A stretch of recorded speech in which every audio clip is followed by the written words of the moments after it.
The sound of metal against metal echoed through the Blue Star convenience store at midnight. Jack Sullivan stood motionless, listening to the ragged breathing of the unfamiliar woman behind the counter, while his daughter Emma's small hand trembled in his. The fluorescent lights flickered, illuminating the black SUV parked outside, where two shadowy figures waited.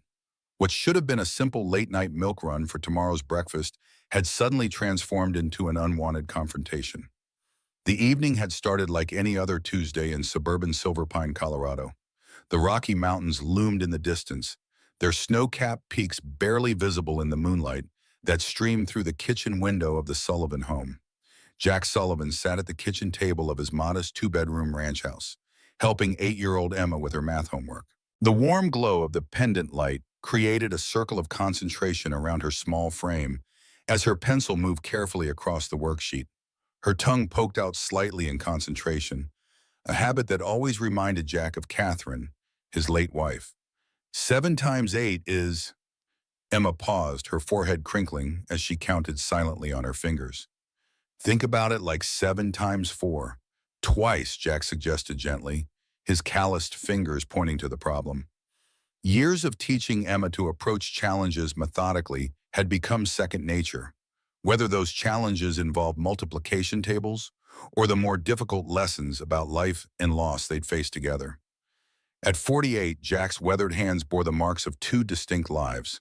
15 years in the Marine Corps had left calluses from weapons training and combat, while the last 3 years as the owner of Sullivan's Auto Repair had added fresh marks from wrenches and engine parts. His salt and pepper hair was still cut military short, and though his 6-foot frame carried more weight than during his service days, he remained strong and capable.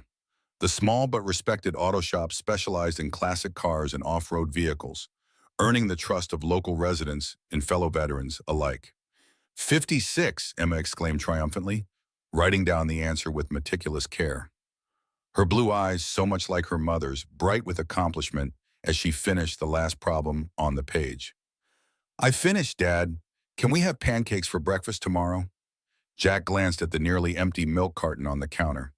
They'd gone through their usual grocery routine on Sunday, but Emma's recent growth spurt had them consuming milk at an alarming rate.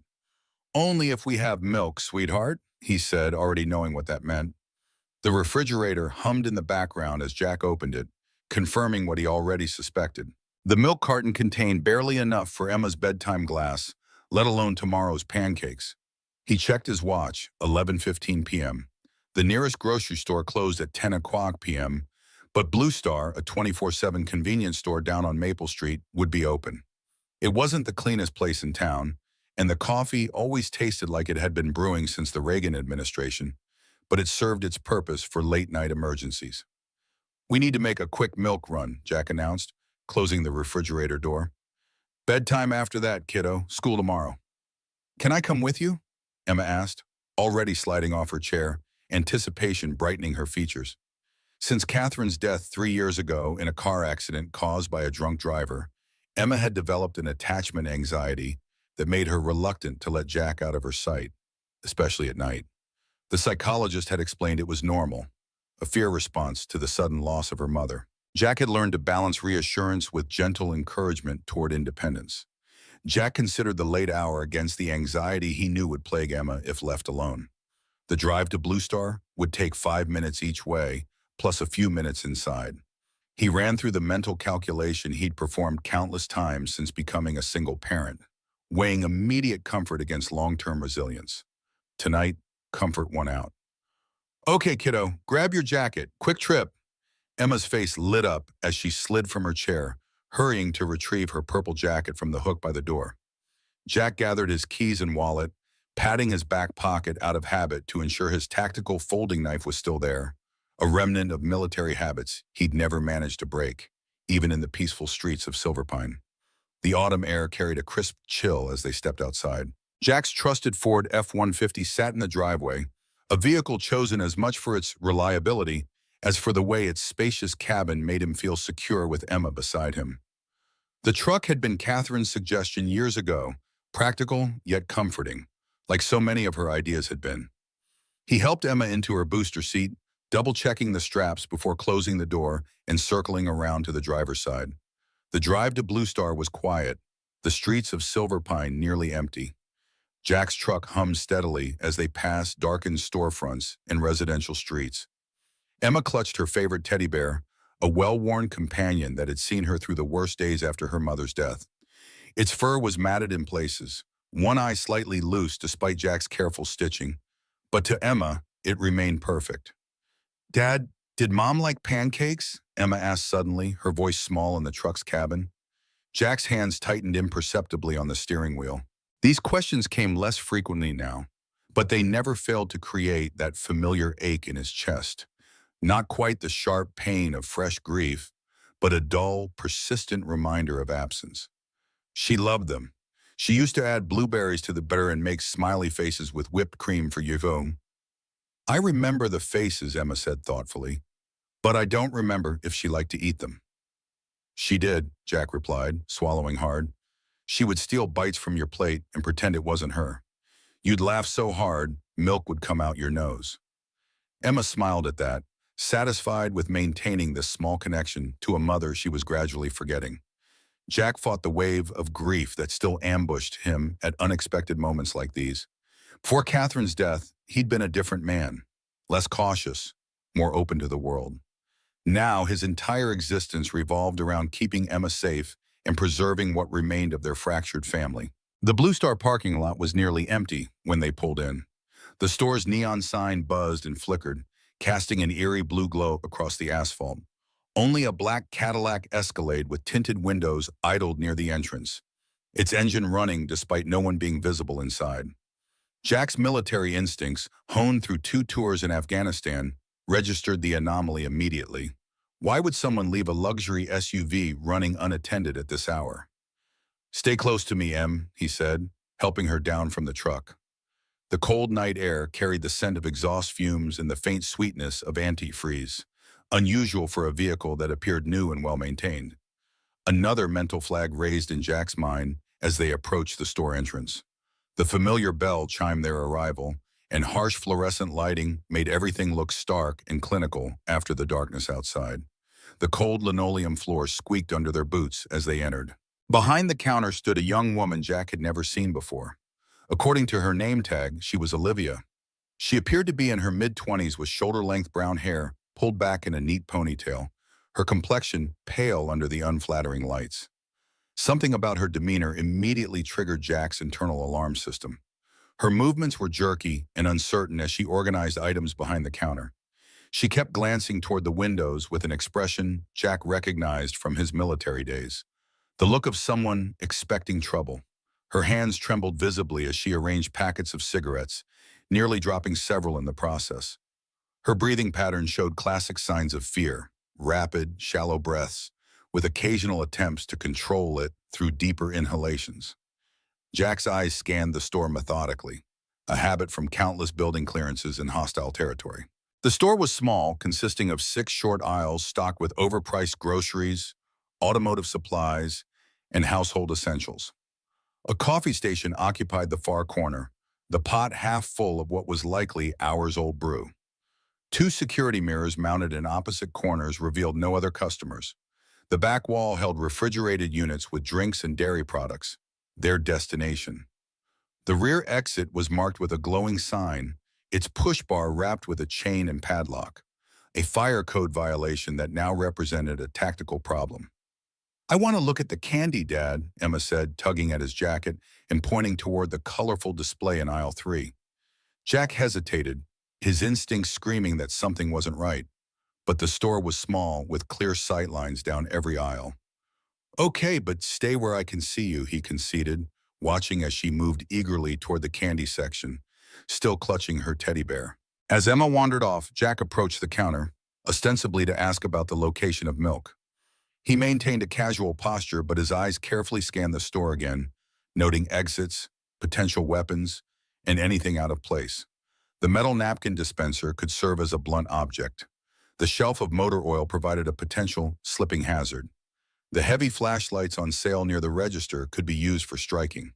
His tactical analysis was automatic, a habit ingrained by years of combat training. "Evening," he said to the young woman, keeping his voice friendly but neutral. "You're new here?" Olivia's eyes darted to him, then back to the window where the black SUV was visible. Just started last week, she replied, her voice barely above a whisper. Her hands continued to tremble as she straightened items that didn't need straightening. Jack recognized the signs of someone under extreme stress. Dilated pupils, shallow breathing, micro expressions of fear flashing across her face. This wasn't the normal anxiety of a nuked employee or even someone worried about a late-night robbery. This was the terror of someone who knew a specific threat was imminent. "Everything okay?" he asked quietly, positioning himself so his back wasn't to the door. The scanner slipped from Olivia's shaking fingers and clattered onto the counter. She looked up at Jack, with eyes drowning in fear, and whispered words that confirmed his suspicions. "They've been following me for 3 days. Please call the police." Jack's body shifted imperceptibly into a state of heightened alertness, a condition his military instructors had called controlled combat readiness. His senses sharpened, adrenaline beginning to flow, but his outward appearance remained calm. He maintained his casual stance but mentally mapped every potential threat and resource in the immediate vicinity. He pulled out his phone discreetly, only to find no signal. The screen showed full battery but 0 bars, not even enough for an emergency call. "Jammed," he muttered, recognizing the telltale signs of a signal blocker, technology he'd encountered in combat zones. Signal jammers operated by creating interference across specific radio frequencies, effectively creating a dead zone for cellular communications. This was professional-grade equipment, not something common criminals would deploy. "Where's the store phone?" Jack asked, his voice low and steady. "Cut," Olivia whispered, a slight tremor in her voice. "I tried it 10 minutes ago. Nothing." "Who's following you?" Jack pressed, his eyes scanning the parking lot through the store windows. The Escalade remained idling, its tinted windows revealing nothing of the occupants. Olivia's eyes flickered toward the SUV again. "I'm a senior accountant for Cooper Industries," she whispered, her fingers fidgeting with the hem of her uniform shirt. "I found evidence of money laundering involving local government officials. Large-scale construction contracts, kickbacks, offshore accounts. I turned everything over to the FBI." Jack knew Cooper Industries well, a major real estate development company based in Denver, owned by Ryan Cooper, a former Special Forces operator who'd built an empire after leaving the service. Cooper had powerful connections throughout Colorado and was often photographed with politicians and business leaders. His company handled everything from luxury condos to government facilities, with contracts worth hundreds of millions. "The federal trial starts Monday," Olivia continued, her voice trembling. "I'm the key witness and the only one with documented evidence. If I don't testify, dangerous people walk free." She glanced at Emma, who was comparing candy bars, blissfully unaware of the tension crackling through the air. "I'm sorry you and your daughter walked into this." Jack followed her gaze to Emma, his chest tightening at the sight of his daughter, happily oblivious to the danger surrounding them. In Afghanistan, he'd made split-second decisions that meant life or death for his team. Now, the stakes felt infinitely higher. Emma's safety hung in the balance. The bell above the door chimed softly, and Jack tensed, but it was just another customer, a middle-aged construction worker in a heavy jacket who nodded at Jack and headed straight for the coffee machine. The man moved with the measured pace of someone at the end of a long shift, his work boots caked with dried mud, his hands bearing the calluses and small scars of manual labor. The momentary distraction gave Jack precious seconds to process the situation. His phone was useless. The store's landline was cut. Emma was vulnerable, and this young woman appeared to be in genuine danger. Jack had sworn after Catherine's death that Emma's safety would always come first. His last words to his dying wife had been a promise to protect their daughter above all else. Yet walking away and leaving this young woman to face whatever waited for her in that SUV felt like abandoning everything he'd sworn to protect during his years of service. He watched Emma select a Snickers bar, her favorite, the wrapper crinkling in her small hands as she examined it. The smart play is to grab Emma, get in the truck, and call the police from somewhere else, he thought. But even as he considered this option, he knew the SUV could easily follow them, potentially creating a more dangerous situation on the road. A high-speed pursuit with Emma in the vehicle was unacceptable.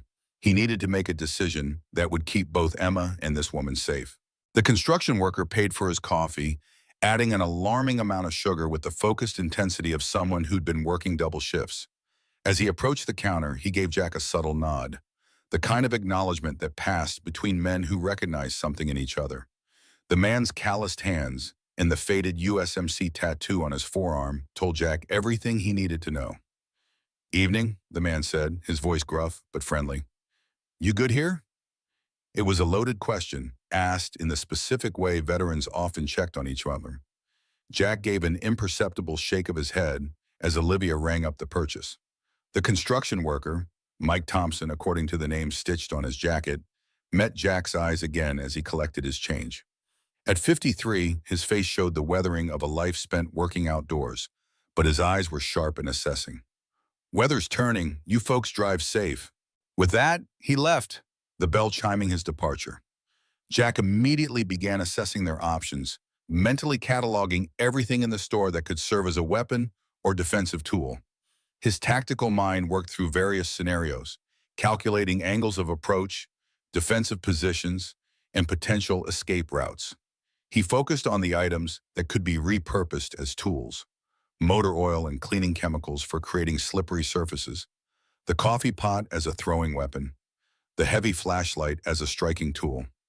His tactical knife in his boot, a habit he'd never abandoned after leaving the service, would be a last resort. Outside, one of the SUV's doors opened. "Emma," Jack called quietly. "Come here, sweetheart." She looked up, hearing the subtle change in his tone, a signal they'd developed after Catherine's death.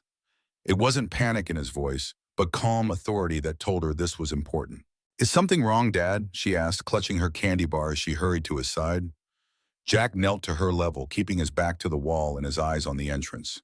"Remember our special hide-and-seek game?" he asked, referring to the safety drills they'd practiced at home, a precaution he'd implemented after losing Catherine. They'd practiced them regularly, turning potential life-saving actions into a game that wouldn't frighten her. Emma nodded solemnly. Despite being only 8, she showed a maturity beyond her years, a resilience inherited from both her parents that had helped her survive the trauma of losing her mother. Her blue eyes, so like Catherine's, held a wisdom that sometimes broke Jack's heart. "When I give the signal, I want you to hide behind the cereal display. Stay quiet and don't come out until I call our special word. Understand?" "Lighthouse," Emma whispered their code word, her eyes wide but trusting. Jack squeezed her shoulder gently. "That's right, you're so smart, just like your mom." The bell above the door chimed again, and Jack's head snapped toward the sound with reflexes honed by too many nights spent listening for footsteps that didn't belong. 2 men entered, both in their 40s, both carrying themselves with the unmistakable bearing of trained operatives. Jack recognized the physical tells immediately: the balanced stance, the controlled scanning of the environment, the subtle bulges of concealed weapons. The first man was broad-shouldered with a snake tattoo crawling up from his collar, visible even under his tactical jacket. His muscular build spoke of years of physical training, and the way he entered the space, claiming it, assessing threats, screamed military background. The second moved with predatory precision, his gray eyes scanning the store methodically, cold and emotionless. Slimmer than his companion but no less dangerous, he reminded Jack of the CIA operatives he'd occasionally worked with overseas, the kind who appeared unremarkable until the moment they weren't it. Jack recognized the type immediately: private military contractors, likely former special operations. Not common street thugs or hired muscle, but skilled professionals. This confirmed the seriousness of whatever Olivia had witnessed. "Get behind me," Jack whispered to Emma, who pressed herself against his back, still clutching her candy bar. He could feel her small body trembling, but she remained quiet, another lesson from their emergency drills. "Evening, Olivia," the tattooed man said, his voice carrying false warmth. "Time to go."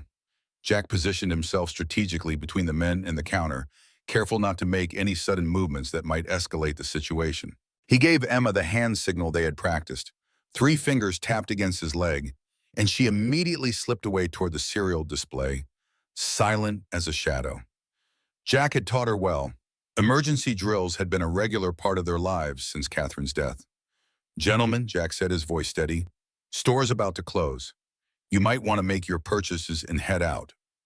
The second man's jacket shifted slightly, revealing the subtle bulge of a shoulder holster. "This doesn't concern you, friend. Just walk away."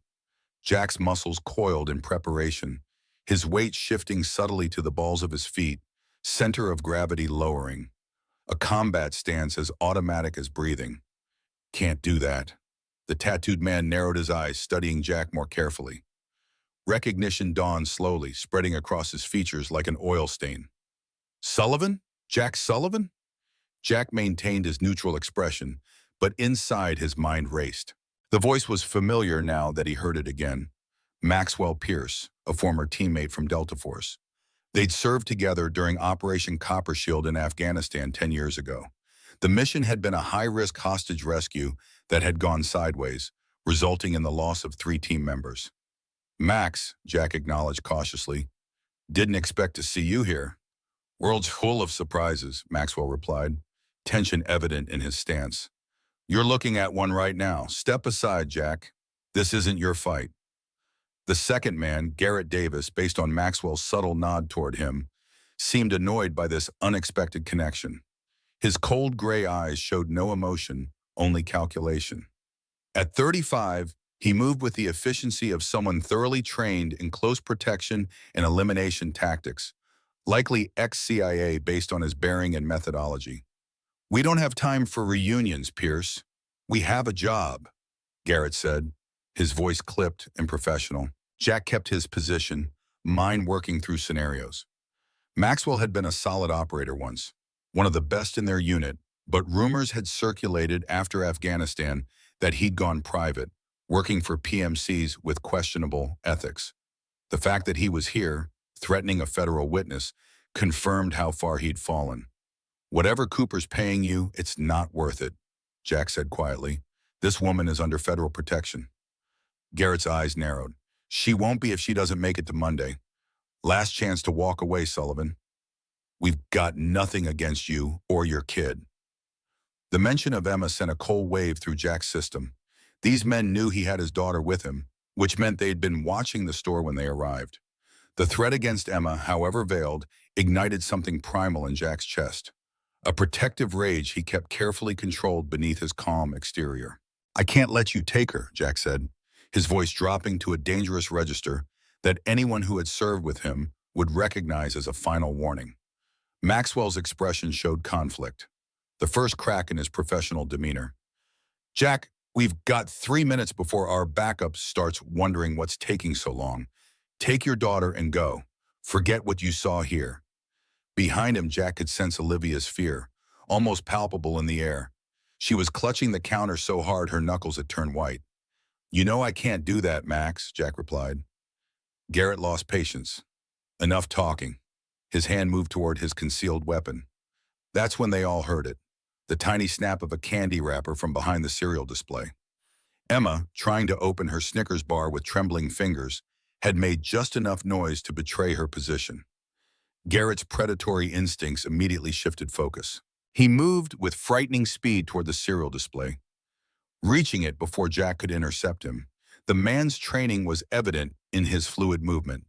No wasted energy, just lethal purpose. "Well, well," Garrett said, emerging with Emma firmly in his grip, her blue eyes wide with terror. "Looks like we have a bargaining chip." Jack felt ice flood his veins as Garrett positioned Emma between them, one arm around her small shoulders. His daughter's face reflected pure fear, but beneath it, Jack could see her struggling to remember their safety drills, to trust that her father would protect her. The teddy bear dangled from her fingers, nearly forgotten in her terror. "Let her go, Davis," Jack said, his voice deadly calm. "She's innocent." "Put your hands where I can see them, Sullivan," Garrett demanded, "or your daughter becomes completely orphaned tonight." The fluorescent lights hummed overhead, casting harsh shadows across Emma's frightened face. Jack raised his hands slowly, every fiber of his being focused on his daughter's safety. He'd faced down insurgents, survived firefights, and defused bombs, but nothing had prepared him for the sheer terror of seeing his child in danger. Maxwell's posture had changed, tension visible in his shoulders as he watched Garrett use a child as leverage. "Davis, this wasn't part of the plan," he muttered.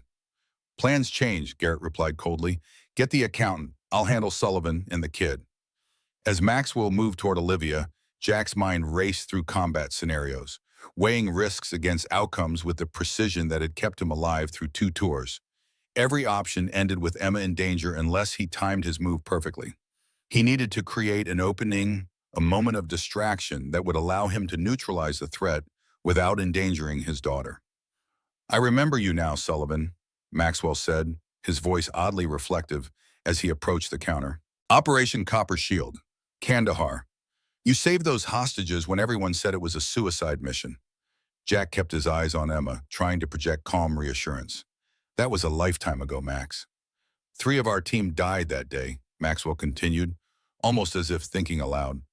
"Johnson took that RPG meant for you. Williams bled out under your hands. And Torres bombed. He never made it out of that compound." "I remember every one of them," Jack said quietly. The memories were still vivid. The dust, the heat, the metallic smell of blood, the weight of Williams as Jack tried desperately to staunch the bleeding from a severed femoral artery. The way Torres had looked at him in those final moments, asking Jack to tell his wife and daughters that he loved them. The nightmares had faded over time, but never completely disappeared. Maxwell nodded, a strange respect in his eyes, despite the circumstances. "You were always the best of us, Sullivan. The moral compass. What happened to you after you got out?" "Life," Jack answered simply. "Marriage, a daughter, then a drunk driver took my wife 3 years ago." Something shifted in Maxwell's expression, a flicker of shared understanding. "I got out after that last tour, PTSD, nightmares, they didn't want to know. Wife left, took my daughter. Haven't seen Sophia in 3 years." The mention of his daughter caused a subtle shift in Maxwell's demeanor, a softening around the eyes, a momentary vulnerability. Jack filed this information away, sensing a potential leverage point if things escalated further. Garrett interrupted impatiently, "Touching reunion. Now grab the accountant so we can finish this." Emma's eyes found Jack's, wide with fear but trusting him completely. Jack gave her the subtle nod they'd practiced, their signal that everything would be okay, that he had a plan. He saw her almost imperceptibly relax, her small shoulders dropping just a fraction. Even in her terror, she trusted him. The convenience store's air conditioner kicked on with a mechanical groan, momentarily distracting Garrett. It was the opening Jack had been waiting for. He dropped instantly into a fighting stance, muscles coiled like springs. "Emma, down," he commanded. With the instinctive response of a child who had practiced emergency drills, Emma went limp in Garrett's grip, suddenly becoming dead weight. Simultaneously, Jack launched himself forward, a lifetime of training compressed into pure kinetic energy. His shoulder connected with Garrett's sternum before the man could adjust his grip on Emma. The impact lifted Garrett off his feet and sent him crashing into a display of chips. Emma scrambled free, darting behind a shelf as Jack had taught her. Maxwell hesitated, caught between his mission and the unexpected turn of events. That split second of indecision was all Olivia needed. She grabbed the coffee pot and hurled the scalding liquid at Maxwell's face. The convenience store erupted into chaos. Garrett recovered quickly, his training evident as he regained his footing and reached for his weapon. Jack knew he couldn't allow him to draw.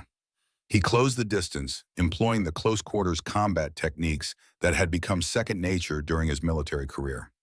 Jack struck with precision, targeting Garrett's weapon arm with a combination of strikes designed to temporarily disable the limb's motor function.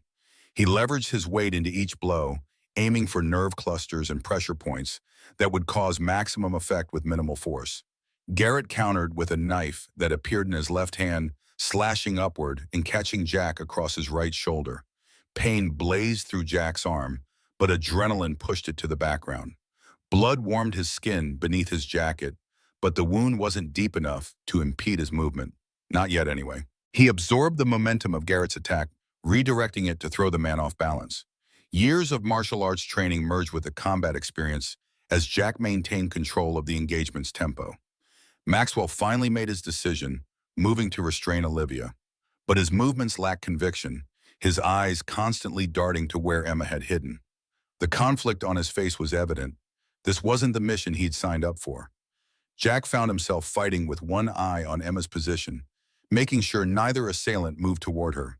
His protective instinct narrowed his world to one simple objective: keep these men away from his daughter. Every strike, every block, every movement was calculated to maintain the position between the threats and Emma's hiding place. Garrett proved to be exceptionally skilled, matching Jack's techniques with counters of his own. A vicious elbow strike caught Jack in the ribs, sending a spike of pain through his side. Jack felt the distinct give of a cracked rib, but pushed through the pain, refusing to yield. The fight escalated as they crashed into shelving units, sending merchandise flying. Glass bottles shattered on the floor, creating a hazardous battlefield of broken shards and spilled liquids. "Dad!" Emma cried out as she saw Jack take a hard hit. The sound of his daughter's fear triggered something primal in Jack. He pushed through the pain, finding reserves of strength that only fatherhood could unlock. With renewed focus, he systematically dismantled Garrett's defenses, exploiting the man's tendency to favor his right side. Jack was no longer the polished special operator he'd once been. Years of civilian life had softened him somewhat, but the core skills remained, hardwired into his muscle memory. Every strike was deliberate, every defensive move calculated. He fought not with the cold precision of a soldier, but with the desperate determination of a father protecting his child. A decisive strike to Garrett's solar plexus doubled the man over, followed by a knee to the face that sent him sprawling unconscious across the linoleum floor. Jack stood over him for a moment, breathing heavily, sweat mingling with blood from the cut on his shoulder. Jack turned immediately to find Maxwell holding Olivia with one arm, his expression conflicted as he watched the fight's conclusion. Maxwell's grip wasn't as tight as it should have been, another sign of his internal struggle. "Let her go, Max," Jack said, breathing heavily, blood seeping from the cut on his shoulder. "It's over." Maxwell's eyes moved to where Emma peered out from behind the shelf, her small face streaked with tears, but showing remarkable composure for an 8-year-old. "She has your eyes," Maxwell said quietly, but her mother's expression. "Don't do this," Jack urged. "You're better than this." Maxwell's grip on Olivia loosened slightly. "Am I? I don't even recognize myself anymore, Sullivan. After Sophia was taken away, I just needed the money. Private military work was all I knew." Jack took a cautious step forward. It's not too late to make a different choice. Emma emerged from her hiding place, clutching her teddy bear tightly. Despite the danger, despite everything she'd witnessed, she moved toward them with the inexplicable courage of childhood. "Is your little girl okay?" she asked Maxwell, her voice small but steady. The simple question from a child struck Maxwell like a physical blow. Jack watched as the hardened exterior of the mercenary cracked, revealing the broken father beneath. Maxwell's arm fell away from Olivia, who immediately scrambled toward Jack. "I don't know," Maxwell answered honestly, looking at Emma with something akin to wonder. "I haven't seen her in 3 years. She'd be about your age now, 9. Emma nodded solemnly. "My mom died 3 years ago. I miss her every day." Maxwell's professional demeanor crumbled entirely in the face of this child's raw honesty. He sank to one knee, his weapon forgotten at his side. "I'm sorry about your mom, kid." Behind them, Garrett began to stir, groaning as he regained consciousness. The moment of connection was shattered as reality reasserted itself. "We've got problems," Maxwell said, suddenly alert again. "There are 2 more men in the SUV and Garrett has a backup piece in his boot." As if on cue, Garrett's hand moved toward his ankle. Maxwell reacted instantly, launching himself at his former partner. "Not the kid, Davis!" he shouted as they collided. The sudden betrayal caught Garrett off guard. The 2 men grappled on the floor, a lethal struggle between professionals who knew exactly how to kill. Their movements were efficient and brutal, each seeking the advantage that would end the fight. "Dad!" Emma cried as a gunshot echoed through the store. The sound was deafening in the confined space, leaving a ringing aftermath that seemed to suspend time itself. Maxwell rolled away from Garrett, blood spreading across his chest from a point-blank wound. Despite the injury, he managed to kick Garrett's gun away, sending it skittering under a display rack. Blood bubbled at the corner of his mouth as he gasped for breath. "I've lost too much humanity already," Maxwell gasped, blood bubbling at his lips. But not this. Not a child, Davis. Jack pulled Emma behind him and back toward the counter where Olivia stood frozen in shock. We need to move, he said urgently. Those shots will bring his back up. Garrett struggled to his feet, blood streaming from a head wound where Jack had struck him earlier. His eyes burned with cold fury as he reached for a secondary weapon. You're dead, Pierce, he snarled at Maxwell, who lay gasping on the floor. And so is everyone else in this store. Maxwell's laugh was wet with blood. Always were a predictable son of a bitch, Davis. He looked at Jack. Get them out of here, Sullivan. I'll buy you time. Jack assessed the situation rapidly. Maxwell was critically wounded but still dangerous. Garrett was armed again, and 2 more threats waited outside. The odds were worsening by the second. Emma, Jack said firmly, remember what we practiced at home? We're going to use those skills now. Emma nodded, fear in her eyes, but determination in her small jaw. Catherine's determination that had always made Jack proud. Even in this moment of crisis, Jack couldn't help but see his late wife and their daughter. The same stubborn courage, the same unwillingness to yield to fear. Garrett raised his weapon, but Maxwell launched himself from the floor in a last desperate attack, crashing into the man's legs. Both went down again in a tangle of limbs and curses. Blood smeared across the linoleum as they struggled, Maxwell's strength fading but his resolve unbroken. Go! Maxwell shouted through gritted teeth as he grappled with Garrett. Rear exit, now! Jack didn't hesitate. He scooped Emma into his arms and grabbed Olivia's wrist, pulling her toward the store's back exit. As they reached the door, another gunshot rang out behind them. Jack resisted the urge to look back, focusing instead on the exit and the next phase of their escape. Jack glanced back to see Maxwell lying motionless, a second wound in his torso. Garrett was already struggling to his feet, radioing for backup. Targets fleeing out the back. Need immediate containment. We have 3 minutes tops before this place is swarming with Cooper's men, Jack told Olivia, as they burst through the rear exit into the cold Colorado night. The mountain air bit at their faces, a stark contrast to the overheated interior of the store. They raced toward Jack's truck, Emma clinging to his neck. Her small body trembled against him, but she remained silent, understanding instinctively that noise could betray them. As he fumbled for his keys, the convenience store's front door slammed open. Garrett emerged, weapon raised, scanning the parking lot. Jack ducked behind a dumpster, holding Emma close as he strategized their next move. The truck was 20 yards away, exposed under the parking lot lights. Garrett would spot them instantly if they made a break for it. What do we do now, Dad? Emma whispered, her voice trembling but brave. Jack looked down at his daughter's trusting face, then at Olivia's terrified one. He thought of Maxwell, who had made the ultimate sacrifice to protect a child he didn't even know, perhaps seeking redemption for the daughter he'd lost. For all his faults, Maxwell had found a line he wouldn't cross. In his final moments, he'd rediscovered his humanity. In that moment, Jack Sullivan made a decision that would change everything. Sometimes protecting what matters most means taking the fight to those who threaten it. He couldn't run. He couldn't hide. He had to end this now for Emma's sake. Now, he told them both with quiet certainty, we fight back. The night air stung Jack's lungs as he assessed their situation. Behind the dumpster, Emma's breathing came in quick, frightened gasps while Olivia's eyes darted frantically between the convenience store's back door and the surrounding darkness.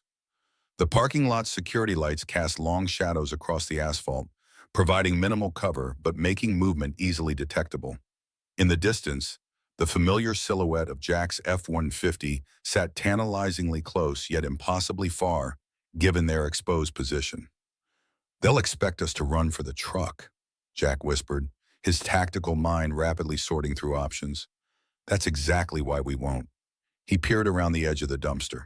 Through the store's windows, he could see Garrett barking orders into a radio while checking Maxwell's motionless form for a pulse.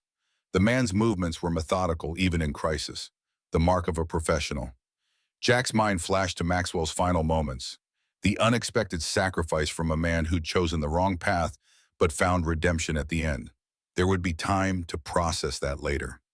Right now, survival demanded his full attention. Olivia, Jack said quietly, exactly how many people are working with Cooper? At least 4 men tonight, she whispered. But his security team has over a dozen ex-military contractors. They're well-equipped and well-trained. Some former Delta Force like you, others from various special operations backgrounds. Cooper only hires the best. Jack nodded, the information confirming his suspicions. Cooper's resources were substantial, not just financially, but in terms of skilled personnel. This wasn't a simple threat, but a coordinated operation by professionals who knew exactly what they were doing. Their training would make them formidable, but also predictable to someone who shared their background. Emma, remember when we went camping last summer? How we had to be really quiet to see the deer? Jack asked, turning to his daughter. Emma's eyes widened with understanding. She nodded solemnly, her small hand clutching her teddy bear tighter. The camping trip had been their first real vacation after Catherine's death. A weekend in the mountains where Jack had taught Emma about wildlife tracking and moving silently through the forest. What had been intended as father-daughter bonding now served a far more critical purpose. Just like that now, okay? Silent steps, Jack instructed, brushing a strand of hair from her face. Despite the danger, he allowed himself a brief moment to marvel at her composure. 8 years old and already showing the kind of courage that would make any father proud. Catherine would have been amazed to see how their daughter had inherited her quiet strength and determination. There's a service alley behind that fence, Jack continued, pointing to a wooden barrier at the edge of the property. We're going to move along the tree line, stay in the shadows, and make our way around the building. No straight lines. Olivia looked skeptical. What about your truck? Shouldn't we try to drive away? They've had plenty of time to sabotage it, Jack explained, and even if they haven't, we'd be completely exposed crossing the lot. Better to disappear and regroup. He didn't mention his other concern, that Cooper's men might have planted a tracking device on the vehicle. The truck would have to be abandoned, at least temporarily. A sudden commotion from inside the store indicated Garrett was on the move. Jack peered around the dumpster again to see the man emerging from the front entrance, weapon drawn, with 2 new figures flanking him, reinforcements from the SUV. Their coordinated movements confirmed Jack's assessment. These weren't ordinary thugs, but trained operatives with tactical experience. They moved with the disciplined precision that came from years of combat operations, spreading out to establish a search perimeter, just as Jack would have done in their position. Now, Jack whispered, follow me exactly. Stay low, move only when I move. He took Emma's hand and gestured for Olivia to stay close. In a crouched position, they slipped from behind the dumpster and into the deeper shadows near the building's edge. Jack moved with the practiced silence of someone who had conducted night operations in hostile territory, each step carefully placed to avoid making sound. Emma mimicked his movements perfectly, her small feet finding silent purchase where he led. Olivia struggled more, her civilian inexperience showing in occasional missteps, but she adapted quickly, her survival instinct overcoming her fear. They reached the wooden fence as voices carried across the parking lot. Garrett was organizing a search pattern, dividing the area into sectors. Sullivan's military, Jack heard him say. He'll use tactical movement and seek cover. Expand the search radius to 3 blocks. Check all residences with lights on, and find me information on his home address. Soon, flashlight beams began sweeping methodically across the property, moving in a grid pattern that would eventually cover every inch of the surrounding area. Time was running out. Through here, Jack whispered, pointing to a gap where one of the fence boards had partially broken away. Emma first, then you, Olivia. Emma slipped through the narrow opening with the agility only a child possesses. Olivia followed with more difficulty, wincing as splinters caught at her uniform. Jack came last, his broader shoulders barely squeezing through the gap. A nail tore at his jacket, leaving a jagged rip, but he emerged on the other side just as a flashlight beam swept past their previous position. The service alley behind the fence was littered with discarded pallets and overflowing dumpsters from neighboring businesses. The uneven ground was treacherous in the darkness, but it offered concealment as they moved away from the Blue Star.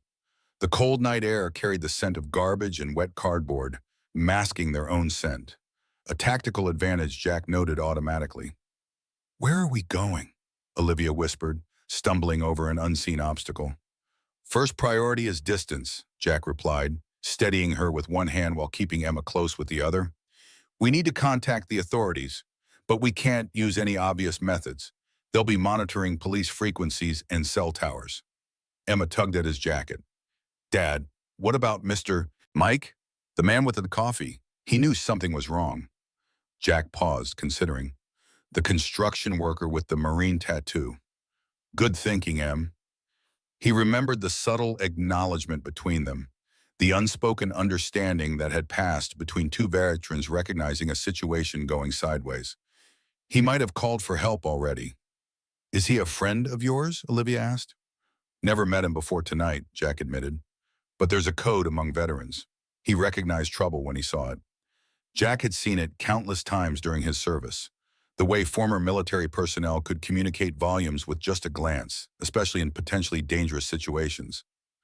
Mike Thompson had clearly read the room correctly and made his exit, hopefully to summon help rather than simply avoid trouble.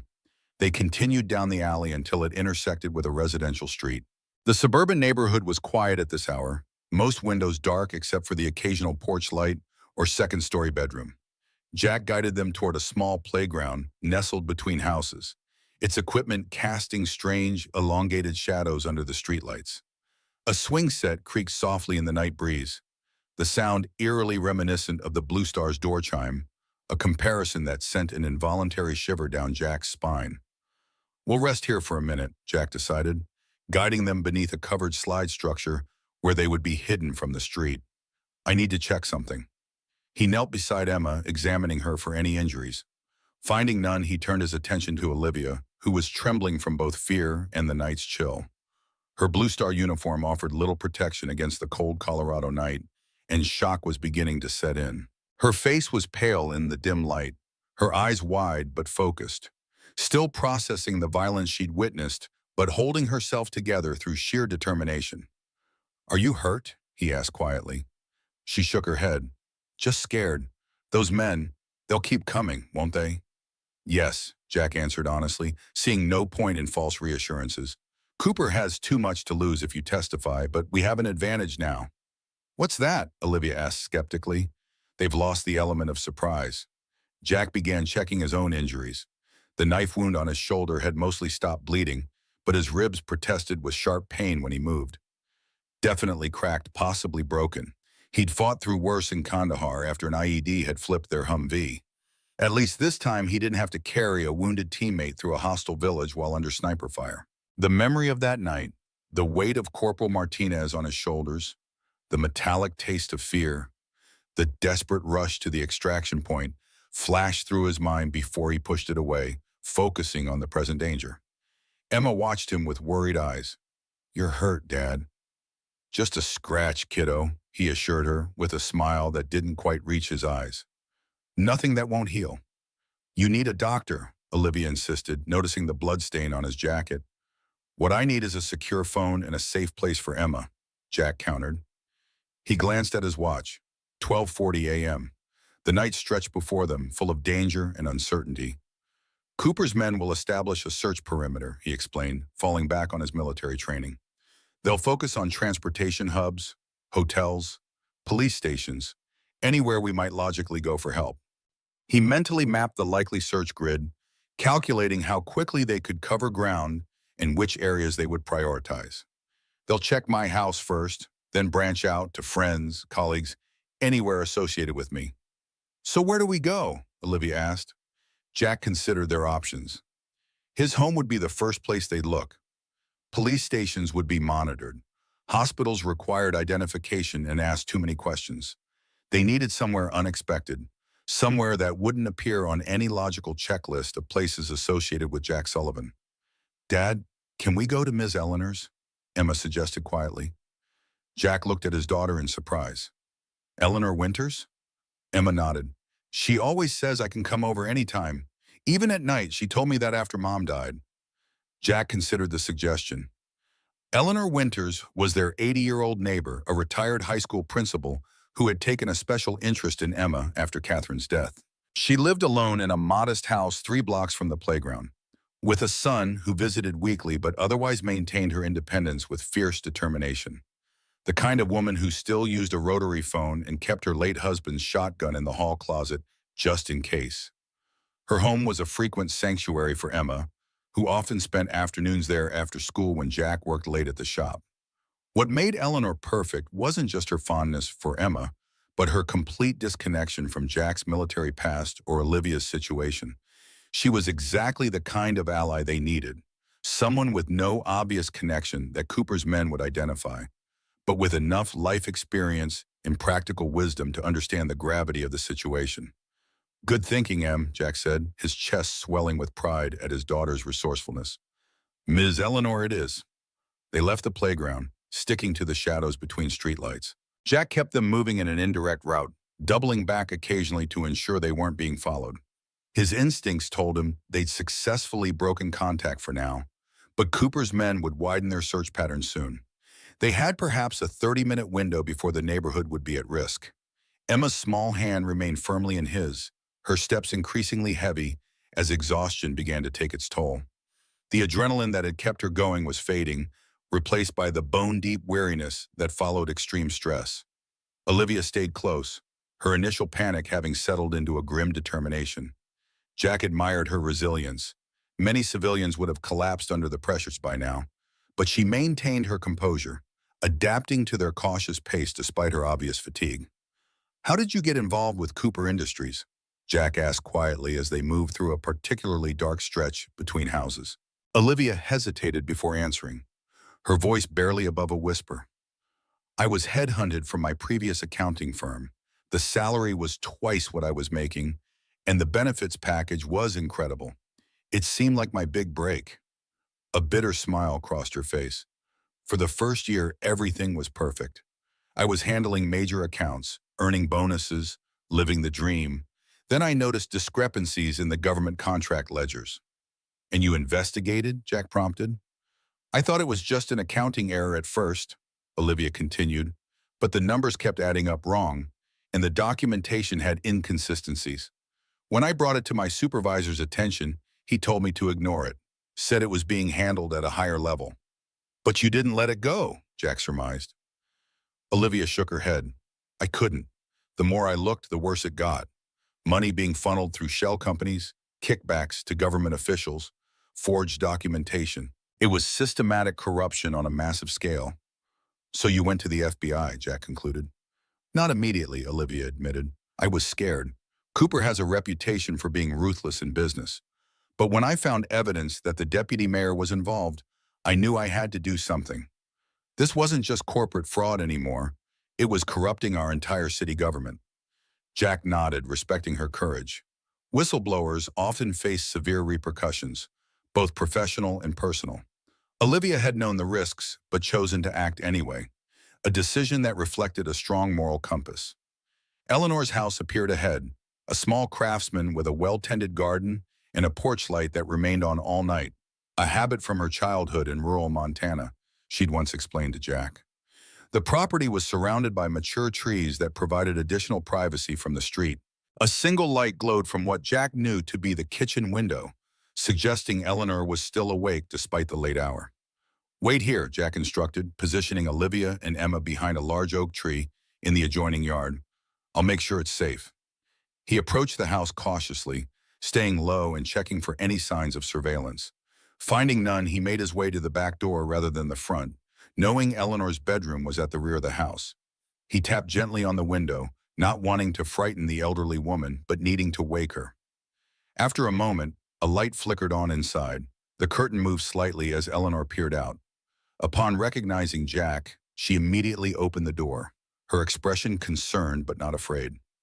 At 80, Eleanor Winters remained sharp-minded and remarkably self-possessed, her silver hair neatly braided for sleep, her posture still carrying the authority of her decades as an educator. Jack had always thought she looked like she should be wielding a ruler rather than a teacup, though he discovered she was equally proficient with both.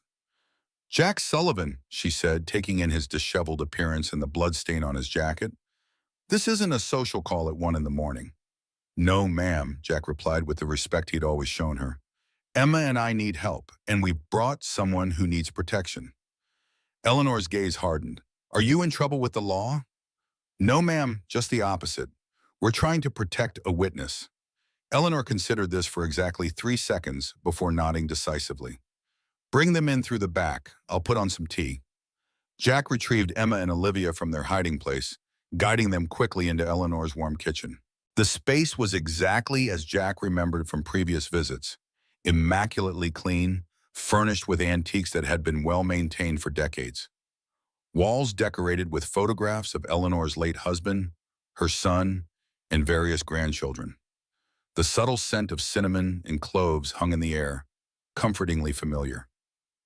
The elderly woman took one look at Emma's exhausted face and Olivia's frightened expression and immediately went into action, her movements economical and purposeful. "Emma, dear, you know where the guest room is.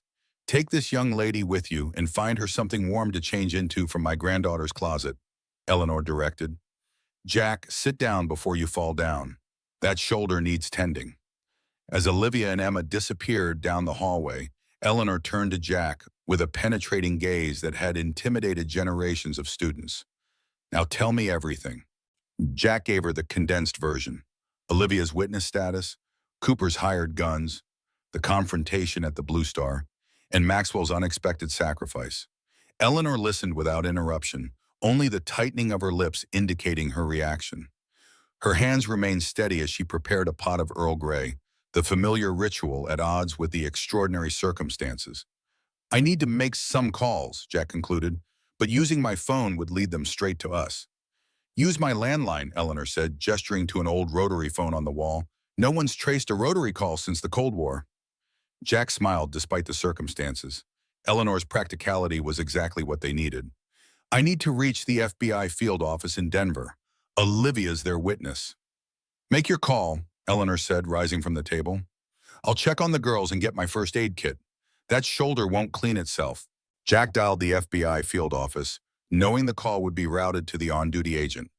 After identifying himself and explaining the situation, he was connected to Special Agent Diana Chen, the lead investigator on the Cooper Industries case. "Mr. Sullivan," Agent Chen's voice was crisp and professional, even at this hour. "We've been trying to reach Ms. Reed for the past 2 hours. Her protective detail reported her missing from her designated safe house." "She's with me," Jack confirmed.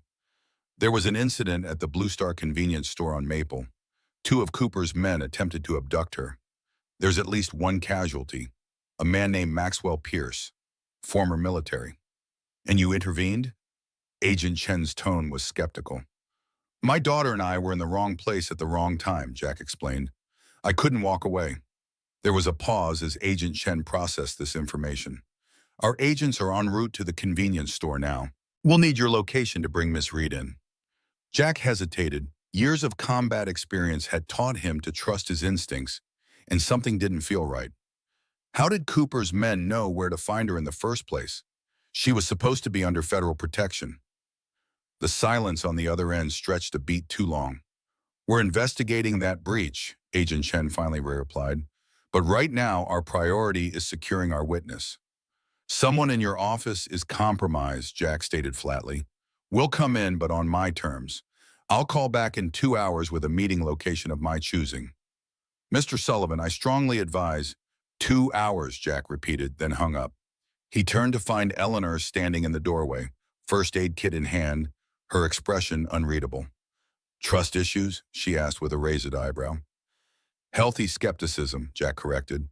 "Cooper has the kind of money and connections that can compromise even federal agencies. Until I know who Olivia can trust, we play it safe." Eleanor nodded, gesturing for him to remove his jacket. "Shirt too. Let's see what we're dealing with." Jack complied, wincing as the movement pulled at his injured ribs. The knife wound on his shoulder was shallow but ragged, cutting across his deltoid muscle. Eleanor cleaned it efficiently with antiseptic, her hands steady despite her age. She worked with the precision of someone who had dressed many wounds over the years, a skill Jack suspected she'd acquired growing up on a Montana ranch long before she'd become an educator. "Should have stitches," she commented, "but butterfly bandages will have to do." As she worked, Jack explained his concerns about potential leaks within the FBI. "Cooper's been building his empire for years. He's got connections in local government, law enforcement, possibly federal agencies. We need to be careful who we trust." Eleanor applied the final bandage with a firm pat. "In my 80 years, I've learned that power and money corrupt in equal measure. Your caution is warranted." She handed him a clean t-shirt from her late husband's drawer. Now, what's your plan? Jack pulled on the shirt carefully. We need somewhere public enough to deter violence, but controlled enough to spot surveillance. Somewhere we can control the approaches and exits. The old train station downtown, Eleanor suggested. It's being renovated, but the main hall is still used for community events. Multiple exits, good sight lines, and enough people during the day to provide witnesses. Jack nodded appreciatively. That could work. We'd need to get there early, scope it out. My son David is a contractor for the renovation, Eleanor added. He has keys to the service areas. I can call him, he's discreet. Before Jack could respond, Emma appeared in the doorway, now dressed in pajamas that were slightly too large for her. Her face was cleaner, but exhaustion shadowed her eyes. She clutched her teddy bear, the stuffed animal that had been her constant companion since Catherine's death. Jack had offered to replace it many times as it became increasingly worn, but Emma refused. It was one of the last gifts her mother had given her. Dad? Her voice trembled slightly. Are the bad men going to find us here? Jack opened his arms, and Emma rushed into them, burying her face against his chest. He held her close, careful of his injured ribs. No, sweetheart, we're safe here with Ms. Eleanor. I'm scared, Emma whispered. That man hurt Mr. Maxwell. He wanted to hurt you too. Jack stroked her hair gently. I know it's scary, but do you remember what Mom used to say about being brave? Emma nodded against his chest. Being brave doesn't mean you're not afraid. It means you do what's right even when you are afraid. That's right, Jack affirmed. And right now, the brave thing is to rest. We've got a lot to do tomorrow. Eleanor approached, resting a gentle hand on Emma's shoulder. I've made up the guest room for you, dear. There's warm milk with honey on the nightstand, just the way you like it. Emma looked up at Jack, reluctant to leave him. Will you come tuck me in? Of course, Jack promised. Go on ahead. I'll be there in a minute. As Emma padded down the hallway, Jack turned to Eleanor. Thank you for this. I know it's putting you at risk. Eleanor waved away his concern. At my age, a little risk is invigorating. Besides, that child has suffered enough loss. I won't see her lose you too. Her expression softened. Catherine would be proud of you, Jack. The way you've raised Emma, how you protect her, it's what Catherine would have wanted. The mention of his late wife sent a familiar pang through Jack's chest, but it was tempered by the warmth of Eleanor's words. I hope so, he said quietly. After tucking Emma in and assuring her that he would be nearby all night, Jack returned to the kitchen to find Olivia and Eleanor deep in conversation. Olivia had changed into borrowed clothes, jeans and a sweater that must have belonged to Eleanor's granddaughter. Her Blue Star uniform discarded. With her hair down and the cashier's outfit gone, she looked younger, more vulnerable, but there was a steely determination in her eyes that Jack recognized. It was the look of someone who had made a difficult choice and was prepared to see it through, regardless of the consequences. How are you holding up? Jack asked, taking a seat across from her. Better now that we have a plan, Olivia replied. Eleanor explained about the train station. She hesitated, then continued. But I'm worried about Cooper. He doesn't give up, and he has resources we can't match. Tell me more about what you found, Jack said. The more I understand, the better I can anticipate his moves. Olivia's expression hardened with resolve.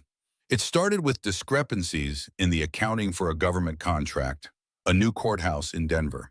The numbers didn't add up, so I started digging.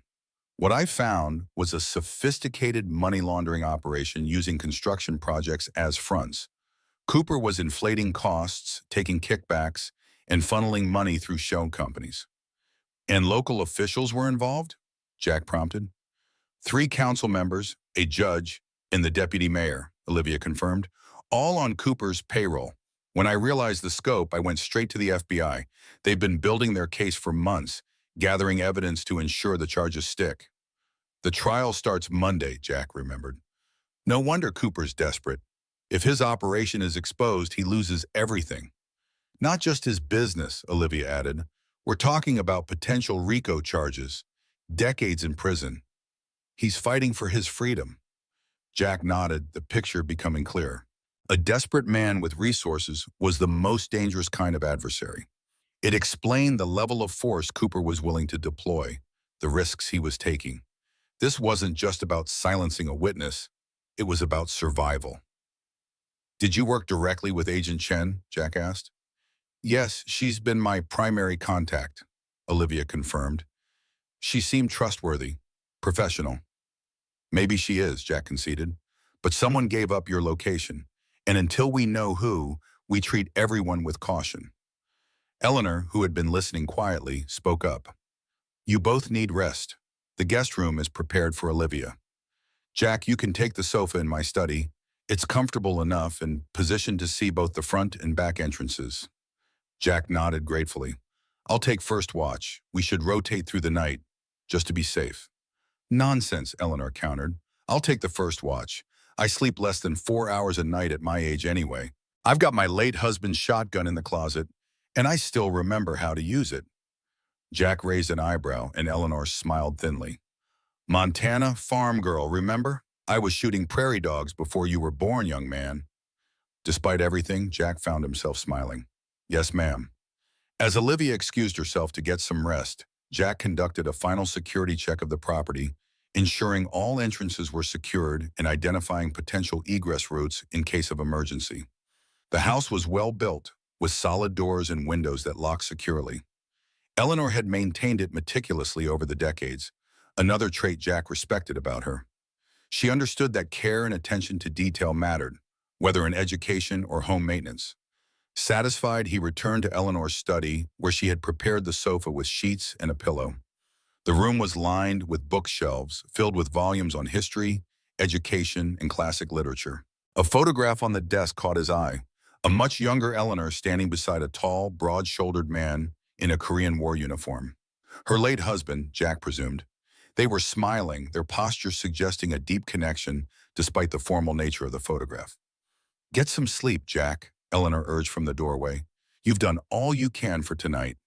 Exhaustion washed over him as he stretched out on the sofa, his injured ribs protesting. Despite his training to function on minimal rest, the events of the night had taken their toll.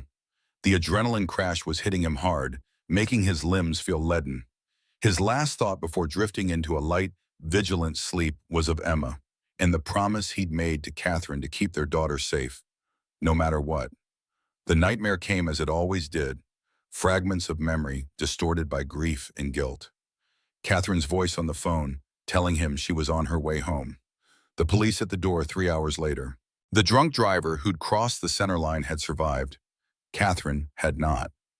In the dream, Jack was always running toward the crash site, but never reaching it, his legs moving as if through deep water. Catherine's voice calling for him, growing fainter as he struggled to reach her. And then the silence, absolute and devastating. He awoke with a start, his body tensing for combat before he remembered where he was. Eleanor's study was bathed in the gray light of early morning. His watch showed 5:43 a.m.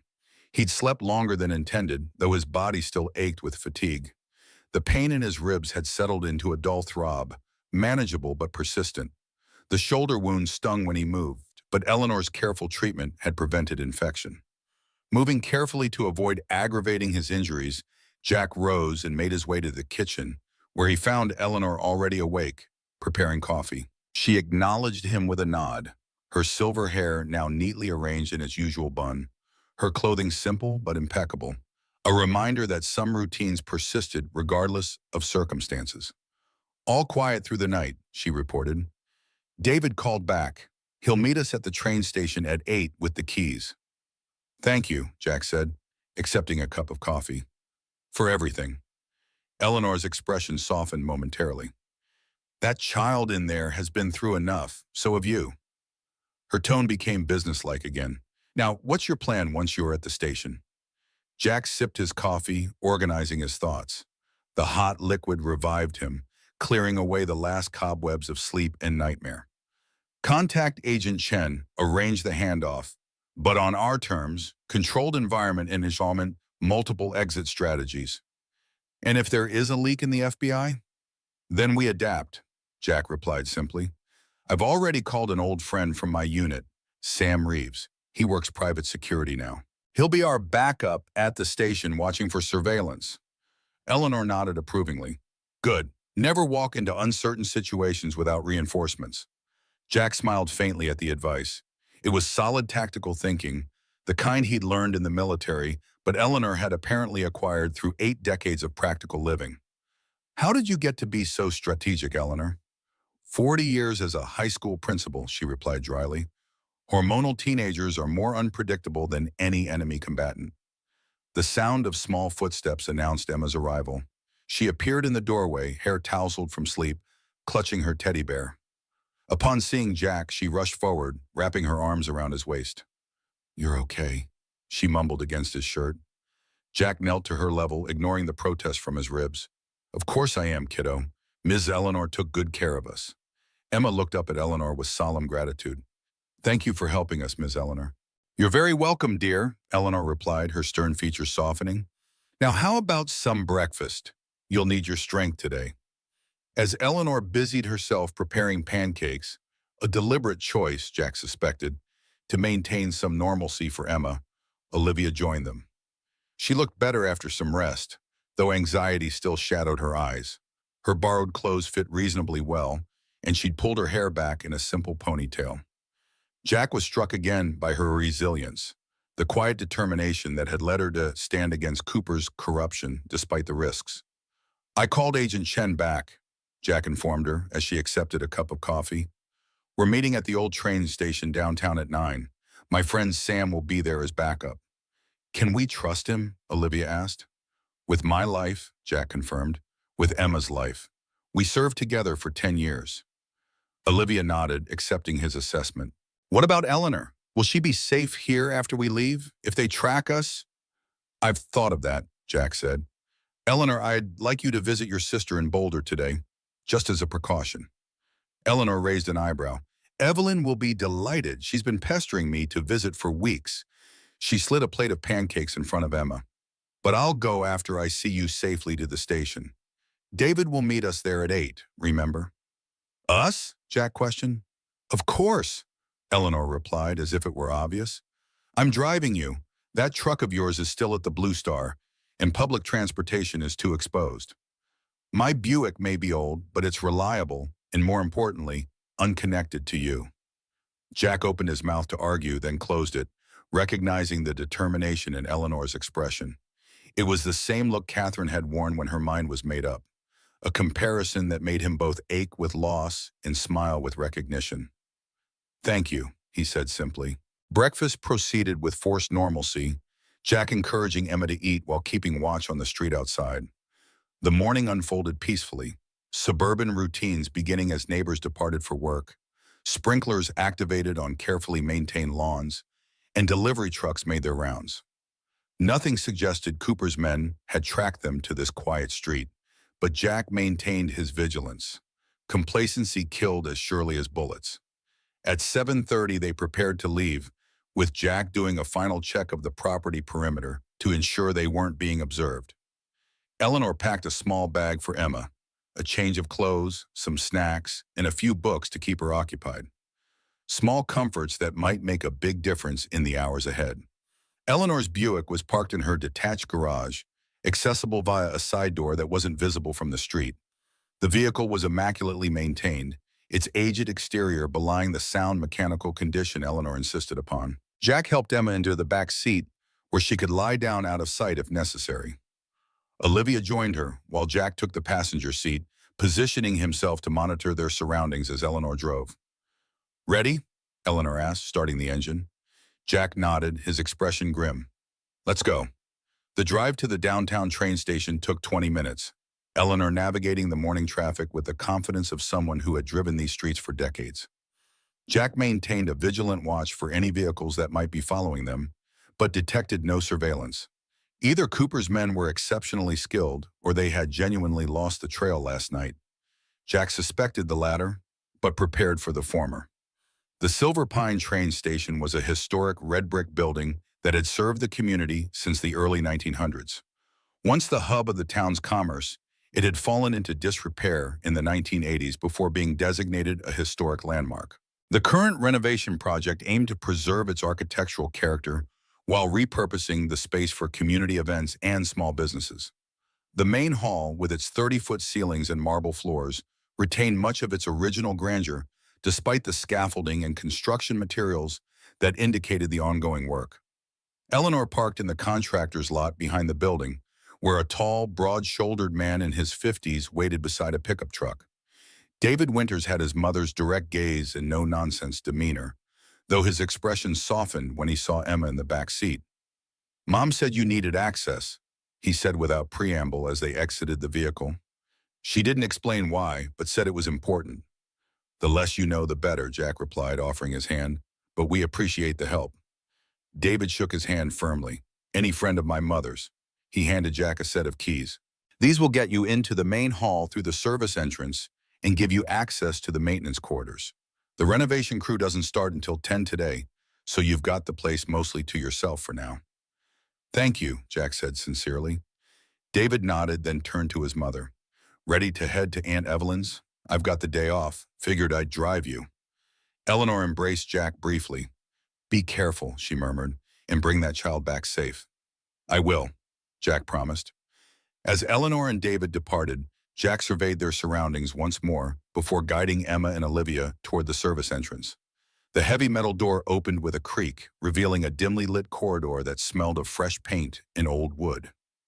"Stay close," Jack instructed, leading them through the maintenance area and into the main hall. The grand space was impressive even in its partially renovated state. 30-foot ceilings arched overhead, supported by ornate columns. Large windows allowed morning light to stream across the marble floor, while scaffolding along one wall indicated the ongoing restoration work. The space was largely empty, save for a few workers setting up for an afternoon event, arranging chairs in the far corner. "Perfect," Jack murmured, assessing the tactical advantages of the location. Multiple exits, good sight lines, plenty of cover if needed, and enough innocuous activity to deter overt violence. He checked his watch. 7:50 a.m. 10 minutes before Sam was due to arrive, over an hour before the scheduled meeting with Agent Chen. Time to prepare. "Emma," Jack said, kneeling to his daughter's level, "remember how we talked about safe places? This is like that game. If anything happens, if I tell you to run, I want you to go through that door." He pointed to a maintenance entrance partially hidden behind a column. "Follow the corridor to the end, turn right, and there's a janitor's closet. Lock yourself inside and don't come out unless you hear our special word." "Lighthouse," Emma recited solemnly. "That's right," Jack confirmed, his chest tight with a mixture of pride and concern. No 8-year-old should need such instructions, but Emma's understanding might save her life. "And if a stranger tries to take you?" "Scream as loud as I can and fight dirty," Emma replied, repeating the self-defense basics he'd taught her. "Eyes, throat, knees." Jack nodded, swallowing the lump in his throat. "Good girl." A noise from the main entrance drew Jack's attention. He straightened, positioning himself between the newcomer and Emma, his hand instinctively moving toward the tactical knife in his boot. But the tension left his shoulders as he recognized the man entering the hall.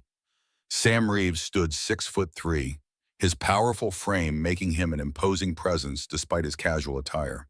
At 50, his close-cropped hair had gone completely gray, but his movements retained the fluid efficiency that had made him one of the best in their unit.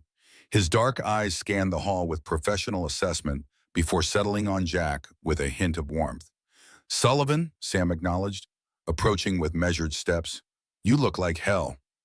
"Good to see you too," Jack replied, the familiarity of their banter a brief respite from the tension of the past 12 hours. Sam's gaze moved to Emma, his expression softening. "Hey there, Squirt. You've grown since I saw you last." Emma offered a small smile. "Hi, Uncle Sam." Sam turned his attention to Olivia, immediately assessing her as the one needing protection. His eyes took in her borrowed clothes, her nervous posture, the way she stayed close to Jack, all data points in his security evaluation. "Ms. Reed, Sam Reeves, I'll be helping ensure your safety today." Olivia nodded, clearly relieved at the additional support. "Thank you for coming. Jack filled me in on the basics," Sam said, turning back to Jack. "Cooper Industries, money laundering, FBI witness. What he didn't explain is why you're involved." "Wrong place, wrong time," Jack replied. "Emma and I walked into a situation at the Blue Star last night. Couldn't walk away." Sam's expression tightened. "And Emma saw it all?" Jack nodded grimly. "Unfortunately." Sam shook his head slightly. Let's make sure she doesn't see any more violence today. He gestured toward a secluded corner of the hall. I've secured that area. Good visibility of all approaches, quick access to 2 exits, and enough cover if things go sideways. As they moved toward the designated spot, Sam briefed Jack on his preliminary security assessment. I've been watching the approaches since 0730. No obvious surveillance yet, but Cooper's people will be thorough. They'll have the building under observation before your FBI contact arrives. Speaking of which, Jack said, lowering his voice so Emma wouldn't overhear, I'm not entirely convinced the FBI is secure. Someone compromised Olivia's safe house location. Sam nodded, unsurprised. Cooper has the resources to buy information. Could be anyone from a janitor to a senior agent. That's why I want you watching Agent Chen when she arrives, Jack explained. See if she's alone or if she brings backup. Watch for any communication that might suggest a setup. Copy that, Sam agreed. I'll position myself in the south gallery. Good vantage point, plenty of shadow. They reached the corner Sam had selected, where he had already arranged a small table and chairs, inconspicuous enough to blend with the event preparations elsewhere in the hall. Emma took a seat, pulling out a small coloring book and pencils that Eleanor had provided, while Olivia remained standing, too anxious to sit. What time is your contact due? Sam asked. 9 o'clock, Jack replied, checking his watch. It was now 8:15. I'll start my surveillance circuit, Sam decided. Check all entrances, identify potential hostiles. He touched a small earpiece. Channel 3 on your receiver. I'll maintain communication. Jack nodded, retrieving a similar earpiece from the small go bag Sam had brought. The familiar routine of preparing for an operation settled his mind, bringing clarity and focus. This might not be a military mission, but the principles remain the same. Identify threats, secure the principal, maintain escape routes, anticipate enemy actions. As Sam departed to begin his surveillance, Jack turned to Olivia. When Agent Chen arrives, let me do the talking initially.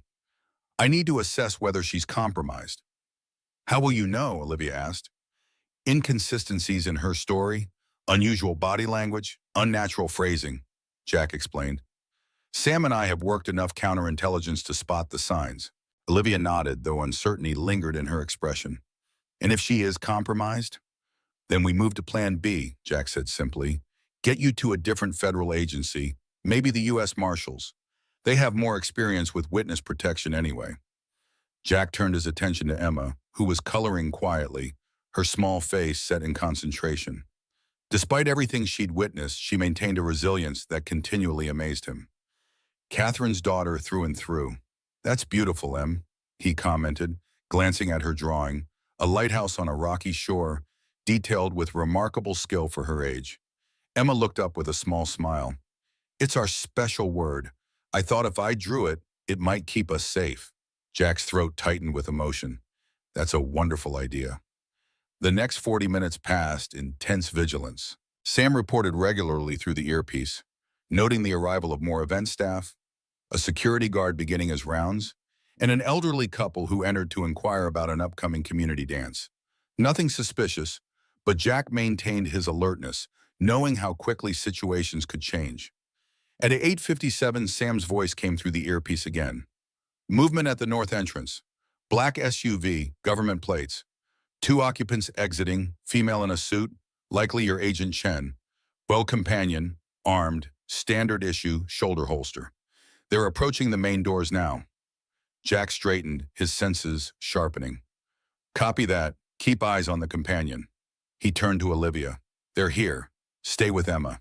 If anything happens, anything at all that feels wrong, take her through that maintenance door we discussed. Olivia nodded, moving closer to Emma, who looked up from her drawing with sudden concern. It's okay, sweetheart, Jack assured her. I'm just going to talk to the people who are going to help Ms. Olivia. Stay here with her, all right? Emma nodded solemnly. Be careful, Dad. Always am, he replied with a confidence he didn't entirely feel. Jack moved toward the center of the hall, positioning himself where he had clear sight lines to all entrances while maintaining a tactical distance from columns that could provide cover if needed. His injured ribs protested as he adjusted his stance, but he pushed the discomfort aside, focusing on the approaching figures. Agent Diana Chen entered first, her bearing professional and alert. In her early 40s, she moved with the measured confidence of someone accustomed to authority. Her dark hair was pulled back in a practical bun, her suit conservative but well-tailored. Behind her walked a man Jack immediately identified as another agent. Late 30s, athletic build, the slight bulge of a shoulder holster visible beneath his jacket. Mr. Sullivan, Agent Chen called, approaching with hand extended. Special Agent Diana Chen, thank you for contacting us. We've been very concerned about Miss Reed's safety. Jack shook her hand, studying her face for any signs of deception. You'll understand if I'm cautious, Agent Chen. Someone compromised Miss Reed's safe house location. Chen's expression tightened. Yes, we're investigating that breach. It's our top priority, along with Ms. Reed's safety, of course. And your colleague? Jack nodded toward the male agent. Special Agent Tom Ramirez, Chen introduced. My partner on this case. Ramirez nodded but remained several paces back, his eyes continuously scanning the hall. Standard protection protocol. His positioning suggested professional training, but something about his surveillance pattern struck Jack as odd. He was paying more attention to the maintenance doors than the main entrances, as if he already knew which escape routes were most likely. Is Miss Reed here? Agent Chen asked, her tone carefully neutral. She is, Jack confirmed. But before I bring you to her, I need some assurances. Chen's eyebrow raised slightly. What kind of assurances, Mr. Sullivan? Information, Jack replied. How did Cooper's men find Ms. Reed at her safe house? Chen hesitated, exchanging a glance with Ramirez that lasted a fraction too long. We're still investigating that breach. Our initial assessment suggests they may have followed one of our agents during a routine supply delivery. Sam's voice came through Jack's earpiece, too low for the agents to hear. Ramirez keeps checking his watch, expecting something, and there's movement outside. Two men just pulled up in a sedan, business attire but military bearing, taking positions with sight lines to both main exits. Jack maintained his outward composure, but internally, his alert level elevated. Something wasn't right. That's interesting, he said to Chen, watching her reaction closely. Because according to Ms. Reed, her safe house location was known only to you and two other agents. No supply deliveries were scheduled. Chen's expression flickered, a momentary tightening around the eyes that betrayed surprise. Ms. Reed might be confused. The trauma of last night. She's quite clear, Jack interrupted. Just as she's clear about the documents she provided you 3 weeks ago, the ones detailing Cooper's payments to local officials. Another subtle tell, Chen's left hand tensed slightly. Yes, of course. Those documents are the cornerstone of our case. Including the offshore account records? Jack pressed, watching closely. Chen nodded. Certainly. As I said, key evidence. Jack allowed himself a thin smile. That's odd because Ms. Reed never mentioned offshore accounts to me. I made that detail up just now. The atmosphere shifted instantly. Chen's professional demeanor hardened, while Ramirez's hand moved subtly toward his holster. I think we've wasted enough time, Mr. Sullivan, Chen said, her voice taking on a colder edge. Where is Ms. Reed? Sullivan, Sam's urgent voice came through the earpiece. We've got a situation. 4 more hostiles just entered through the South Service corridor. They're spreading out, establishing a perimeter. This is a trap. Jack had suspected as much from the moment Chen failed his test, but hearing confirmation still sent a surge of adrenaline through his system. His mind raced through options, calculating risks and escape routes. It seems we have a problem, Agent Chen, he said calmly. You're working for Cooper. Chen's facade dropped entirely. You have no idea what you're involved in, Sullivan. Cooper has reach you can't imagine. The smart play is to give us Reed and walk away with your daughter. The mention of Emma sent ice through Jack's veins, but he maintained his composure. Not going to happen. Chen sighed as if disappointed. I was hoping to resolve this quietly. She glanced at Ramirez, who was now openly reaching for his weapon. Take him. Find the woman. Jack had anticipated this moment from the second they'd entered. As Ramirez drew his gun, Jack was already in motion, closing the distance between them with explosive speed. Years of close-quarters combat training took over as he executed a disarming technique, grabbing Ramirez's wrist and twisting sharply while delivering a precise strike to the nerve cluster in the agent's forearm. The gun clattered to the floor as Ramirez gasped in pain. Jack followed through with a sweeping leg takedown that sent the man crashing to the marble floor. A controlled strike to Ramirez's temple rendered him unconscious before he could recover. Chen was reaching into her jacket, presumably for her own weapon, but Jack was already pivoting toward her. Before she could draw, he closed the distance, pinning her arm and using her own momentum to spin her around and secure her in a hold that immobilized without causing permanent damage. "Cooper underestimated you," Chen hissed, struggling against his grip. "People usually do," Jack replied grimly. Sam's voice crackled through the earpiece again. "Hostiles converging on your position. 30 seconds max, get to the extraction point." Jack secured Chen with a zip tie from his pocket, standard equipment in his personal kit, and did the same for the unconscious Ramirez. "The authorities will be interested to hear how federal agents conspired with a criminal enterprise," Jack told Chen as he finished binding her hands. "I suspect your career in law enforcement is over." Not waiting for her response, Jack sprinted back toward where he'd left Emma and Olivia, his body protesting the sudden exertion. When he rounded the corner, his heart nearly stopped. The table was empty, the coloring book abandoned. But before panic could set in, he spotted movement near the maintenance door they'd discussed earlier. Olivia was ushering Emma through, having recognized the danger themselves. "Smart woman," Jack muttered, changing direction to intercept them in the maintenance corridor. He burst through the door just as Olivia and Emma disappeared around a corner.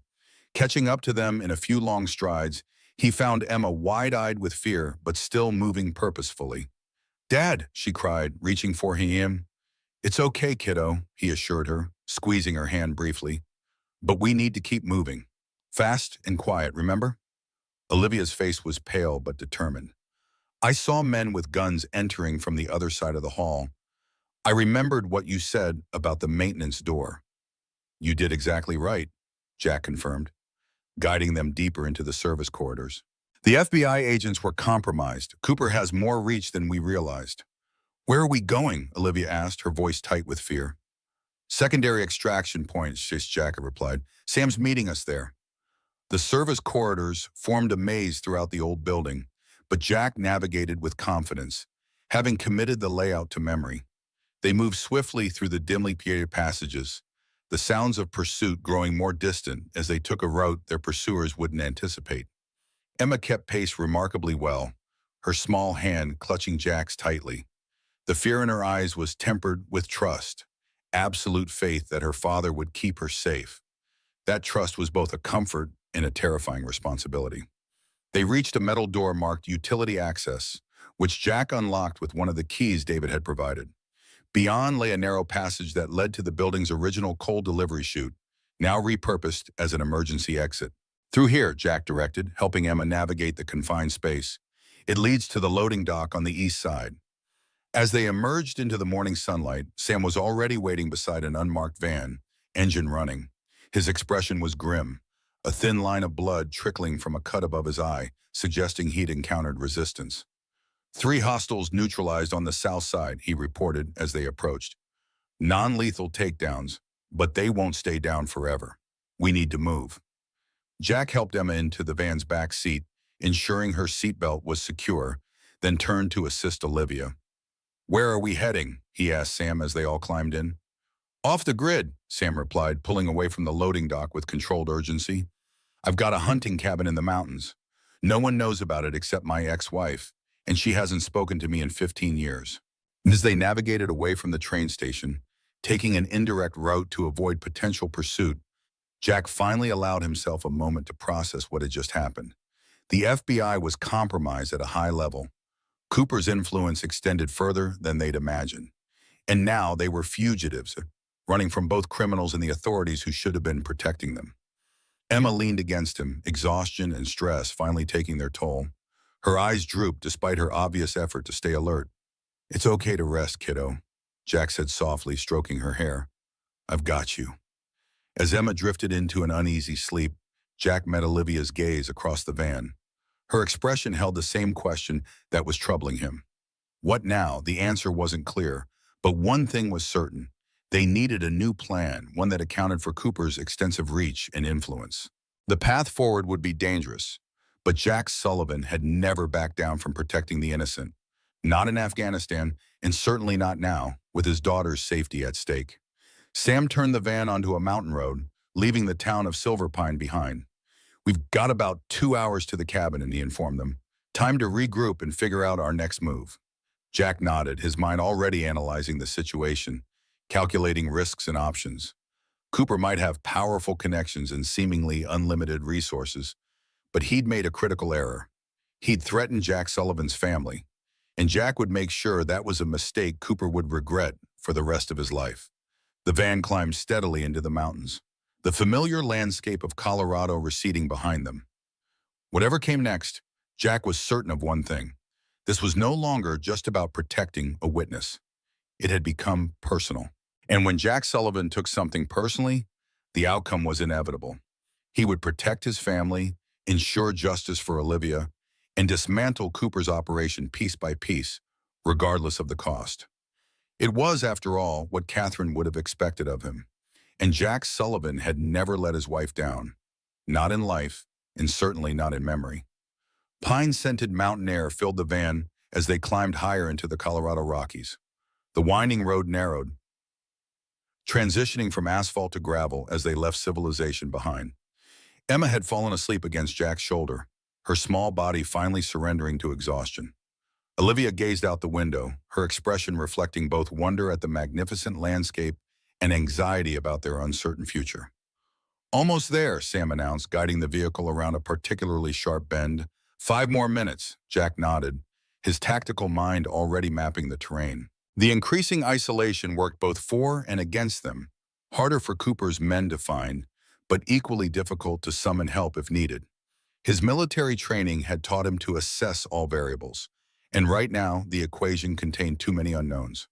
"How secure is this place?" he asked Sam. "Very. Purchased through a shell company years ago. No paperwork connecting it to me.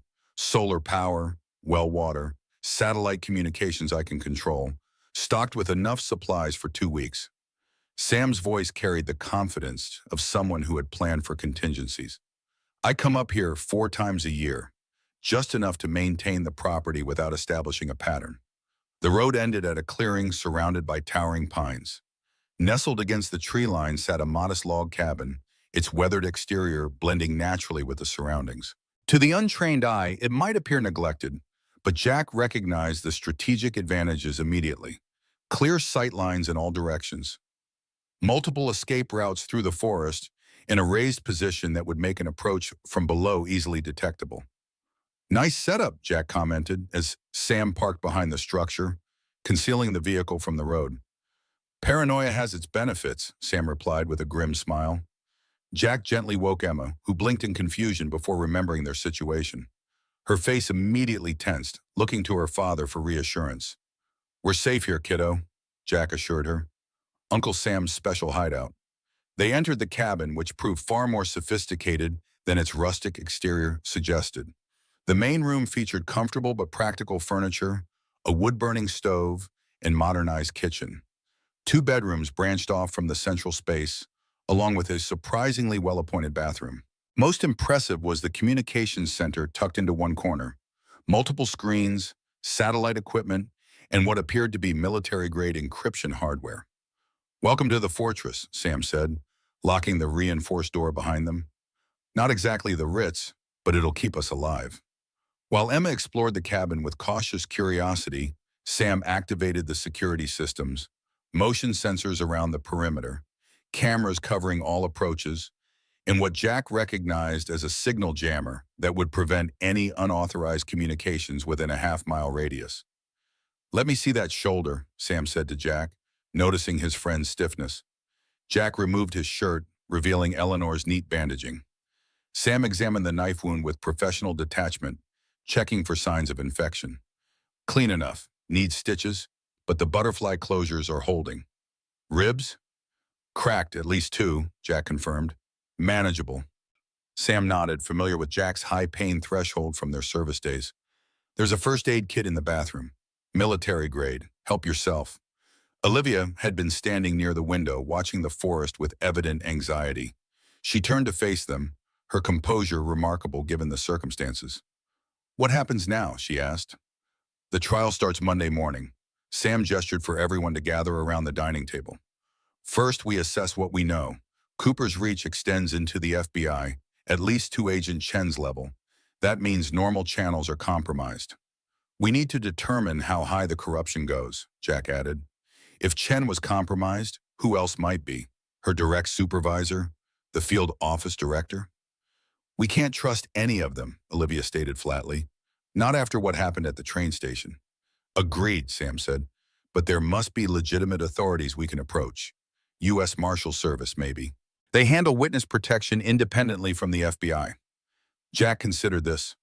Possibly, but how do we make contact without exposing ourselves? Cooper's resources are substantial. He'll have people watching all official channels. I may have a solution, Sam said, moving to his communications center. I've maintained certain unofficial contacts from our service days, people who operate outside normal bureaucratic constraints. Black Ops? Jack asked, raising an eyebrow. More like gray, retired special forces who now work in various agencies, people who owe me favors and whose integrity I trust implicitly. Sam began typing on one of the keyboards. Give me an hour to make some secure inquiries. Jack turned to Emma, who had been listening with wide eyes. How about we check out the kitchen, kiddo? Maybe find a snack? Emma nodded, recognizing her father's attempt to distract her from the troubling adult conversation. As they examined the well-stocked pantry, Jack marveled again at his daughter's resilience. Many children would be completely unraveled by the events of the past 18 hours. Yet Emma maintained a quiet courage that both heartened and saddened him. No 8-year-old should need to be this brave. They prepared simple sandwiches for everyone, a domestic task that seemed incongruous with their fugitive status. Emma appeared to take comfort in the normalcy of the activity, carefully arranging the food on plates she found in the cabinets. Dad, she asked quietly while spreading peanut butter on bread, are the bad people going to find us here? Jack paused, considering his answer carefully. He'd never lied to Emma, even after Catherine's death, when the temptation to soften the brutal truth had been overwhelming. I don't think so, he replied honestly. Uncle Sam chose this place very carefully, and we have good people helping us. Emma nodded, accepting his assessment. No, Sama. Olivia going to be okay? We're going to make sure of it, Jack promised. That's what we do, right? Help people who need it. Like Mom always said, Emma agreed, a small smile touching her lips. Be the good you want to see in the world. Jack's throat tightened, Catherine's favorite saying, now preserved in their daughter's memory. Exactly like that. They brought the food to the table where Olivia sat studying a map of the surrounding area. She accepted the sandwich with a grateful smile. Thank you, Emma, she said. This looks delicious. Emma beamed at the acknowledgement, settling into a chair beside Olivia. My dad says we're going to help you. Olivia glanced at Jack, then back to Emma. Your dad is a very brave man. He's already helped me more than I could have expected. He was a Marine, Emma stated with obvious pride. He protected people all over the world. Now he fixes cars, but he still protects people. Jack felt a curious mixture of embarrassment and gratification at his daughter's simple assessment of his life. Out of the mouths of babes, as Catherine would have said. Sam rejoined them, his expression cautiously optimistic. I've made contact with someone who might help. Thomas Gaines, former Army intelligence, now with the Justice Department's Internal Affairs Division. If there's corruption in the FBI, he's exactly the person we want investigating. Can he be trusted? Jack asked. As much as anyone. He was part of the team that exposed the McCarthy scandal 3 years ago. Remember that corruption ring inside Homeland Security? Cost him a promotion, but he did the right thing. Sam grabbed a sandwich. He's agreed to meet us, but not here. Neutral location tomorrow morning. Where? Jack asked. Granite Falls National Park Visitor Center.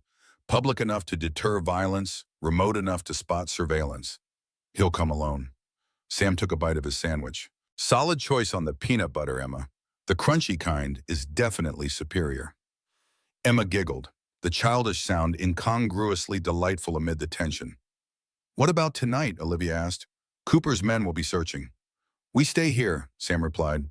Cabin secure, and I've got enough hardware to hold off a small army if necessary.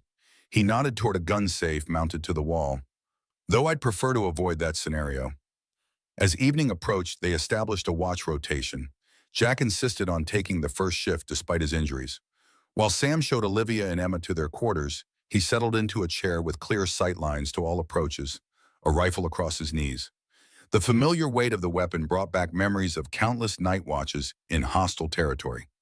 Though this time, the precious cargo he protected wasn't classified intelligence or military hardware, but his daughter's future.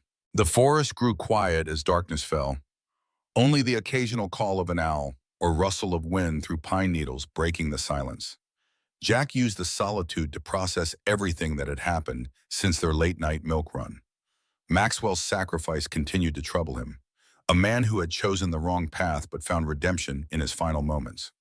Jack wondered about Maxwell's daughter, Sophia. Would she ever know that her father had died protecting another man's child? Some truths were perhaps better left untold. His thoughts turned to Olivia Reed. Her courage in standing against Cooper's corruption had cost her everything: her career, her home, her safety. Yet she remained determined to testify, to see justice done regardless of personal cost. That kind of moral conviction was rare, particularly when facing such dangerous opposition. The cabin door opened quietly as Olivia herself stepped onto the porch, wrapping a borrowed jacket around her shoulders against the mountain chill.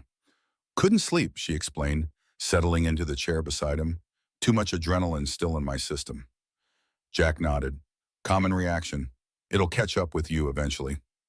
They sat in companionable silence for a few minutes, the vast canopy of stars providing a spectacular view absent from city skies. "I never thanked you properly," Olivia finally said. "You and Emma could have died because of me." "We were in the wrong place at the wrong time," Jack replied. "Or the right place at the right time, from my perspective." She turned to face him. "Why did you help me? You could have walked away, taken Emma and left. Most people would have." Jack considered the question, though the answer seemed self-evident to him. "Because it was the right thing to do. And I'm trying to teach Emma that standing up for what's right matters, especially when it's difficult." "Your wife would be proud," Olivia said softly. "Emma mentioned her earlier, said she passed away 3 years ago." "Car accident," Jack confirmed, the familiar ache returning. "Drunk driver crossed the center line. Catherine died at the scene." "I'm sorry," Olivia said, genuine compassion in her voice. "It must have been devastating." "It was," Jack acknowledged. "Still is sometimes. But Emma needed me to keep going, so I did." He rarely discussed Catherine with anyone outside family, yet something about this moment, the quiet night, the shared danger they'd faced, made the conversation feel natural. "What was she like?" Olivia asked. A small smile touched Jack's lips. "Brilliant, compassionate, stubborn as hell when she believed in something. She was an environmental attorney, specialized in protecting Colorado's watersheds from industrial pollution. We met when she sued a client of mine." "She sued you?" Olivia sounded surprised. "No, though she threatened to," Jack chuckled at the memory. "I was doing security consulting after leaving the Marines. Corporate client wanted to build a factory upstream from a protected area. Catherine represented the conservation group opposing the project. She demolished our security presentation so thoroughly that I ended up agreeing with her. And then? I asked her to coffee. She refused. I sent research supporting her position that my client hadn't disclosed. She reconsidered the coffee." The memory remained crystal clear, Catherine's suspicious expression slowly warming as she realized he was genuinely interested in environmental protection, not just in her. "Sounds like an exceptional woman," Olivia said. "She was," Jack agreed. "Emma has her spirit, same determination, same moral compass." Olivia nodded toward the cabin. "Emma's amazing. Most children would be traumatized after what she's been through, but she seems so resilient." "She's had practice," Jack said quietly. "Losing her mother taught her about survival, about adapting to painful circumstances. I wish she hadn't needed to learn those lessons so young, but I'm grateful for her strength now." The conversation lapsed into comfortable silence again. Eventually, Olivia returned inside to attempt sleep, leaving Jack alone with the night and his thoughts. When Sam relieved him several hours later, Jack checked on Emma before settling onto the couch for his own rest. She slept peacefully, teddy bear clutched to her chest, one small hand outflung, as if reaching for something in her dreams. He adjusted her blanket gently before retreating, knowing they both needed whatever rest they could manage before tomorrow's challenges. Morning arrived with golden light filtering through pine branches and the rich aroma of coffee permeating the cabin. Sam had prepared a substantial breakfast, explaining that they should eat well while they could. The meeting with Thomas Gaines was scheduled for 10 a.m., giving them ample time to plan their approach. "We'll take my backup vehicle," Sam explained, pouring coffee for the adults. "It's a Jeep, better suited for the terrain and unknown to anyone who might be tracking us." "What's our contingency if things go wrong?" Jack asked, ever the tactician. "3 fallback positions, emergency extraction routes from each." Sam spread a map across the table, indicating the locations. "If we get separated, rendezvous here at sunset." He pointed to a marker labeled Eagle's Nest, apparently a rock formation overlooking the valley. "And if Gaines isn't alone?" Olivia asked, the worry evident in her voice. "Then we don't engage," Jack answered firmly. "First sign of an ambush, we withdraw, no heroics." Sam nodded agreement. "The meeting point gives us maximum visibility. We'll spot any surveillance long before reaching the visitor center." They departed at 9:15, the Jeep handling the rough mountain roads with ease. Emma sat between Jack and Olivia in the back seat, her backpack filled with snacks and activities Eleanor had thoughtfully provided. Jack maintained vigilant watch for any signs of pursuit, but the journey proceeded without incident. Granite Falls National Park spread across thousands of acres of pristine wilderness. The visitor center occupied a strategic position near the park entrance, a rustic yet modern structure of stone and timber that offered educational displays about local wildlife and geology. This early in the morning, only a few tourists wandered the parking lot, most preparing for day hikes into the surrounding mountains. Sam parked with clear sight lines to all approaches, leaving the keys in the ignition for a quick departure if necessary. They entered the center as a group, positioning themselves near the topographical map display that offered both good visibility and proximity to the rear exit. At precisely 10 a.m., a man in hiking attire entered the center. Mid-50s, trim build, with the watchful eyes of someone accustomed to assessing threats. He carried no visible weapon, but Jack noted the slight bulge of a shoulder holster beneath his lightweight jacket. Thomas Gaines moved with the relaxed confidence of someone who had spent decades in the field, his gaze sweeping the room before settling on their group. "Sam," he acknowledged with a nod. "Been a while." "Tom," Sam returned evenly. "Appreciate you coming." Gaines's attention shifted to Jack, recognition dawning in his expression. "Sullivan, right? Afghanistan, 2013, Operation Copper Shield." Jack nodded, somewhat surprised. "You were involved?" "Intelligence support. Never met in person, but I reviewed the after-action reports. Good work under impossible circumstances." Gaines turned to Olivia. "And you must be Ms. Reed. You've caused quite a stir." "Not intentionally," Olivia replied. Gaines smiled slightly. Whistleblowers rarely do. His expression grew serious as he addressed the group. "Let's find somewhere more private to talk." They moved to an outdoor seating area, deliberately choosing a table distant from other visitors. Jack positioned Emma with her coloring book at an adjacent table, close enough to watch but far enough to avoid overhearing potentially troubling information. "Here's where we stand," Gaines began without preamble. "The FBI Denver field office has officially reported Olivia Reed as missing from protective custody. They're claiming concern for her safety, but unofficially, there's significant worry about the Cooper Industries case falling apart without her testimony."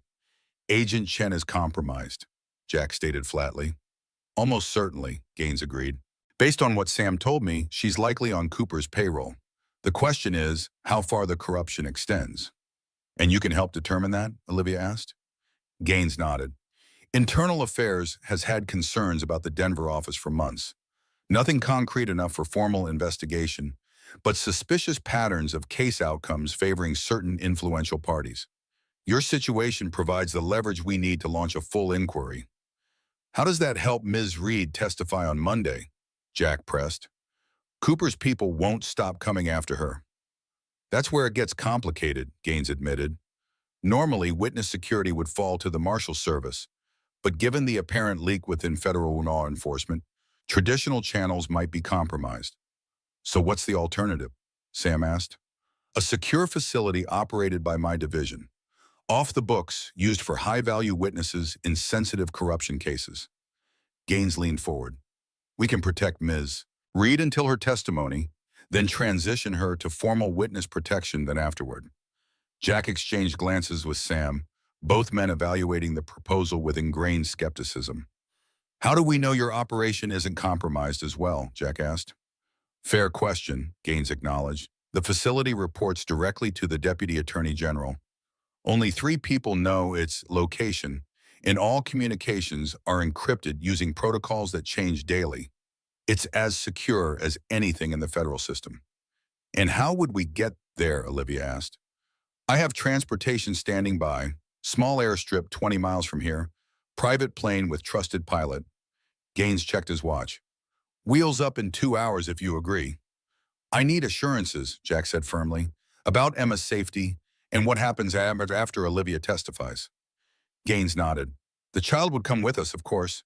As for aftermath, once Miss Reed's testimony is recorded, we can offer full witness protection, new identity, relocation, financial support, standard protocol for high-risk witnesses. A sudden tension in Sam's posture caught Jack's attention.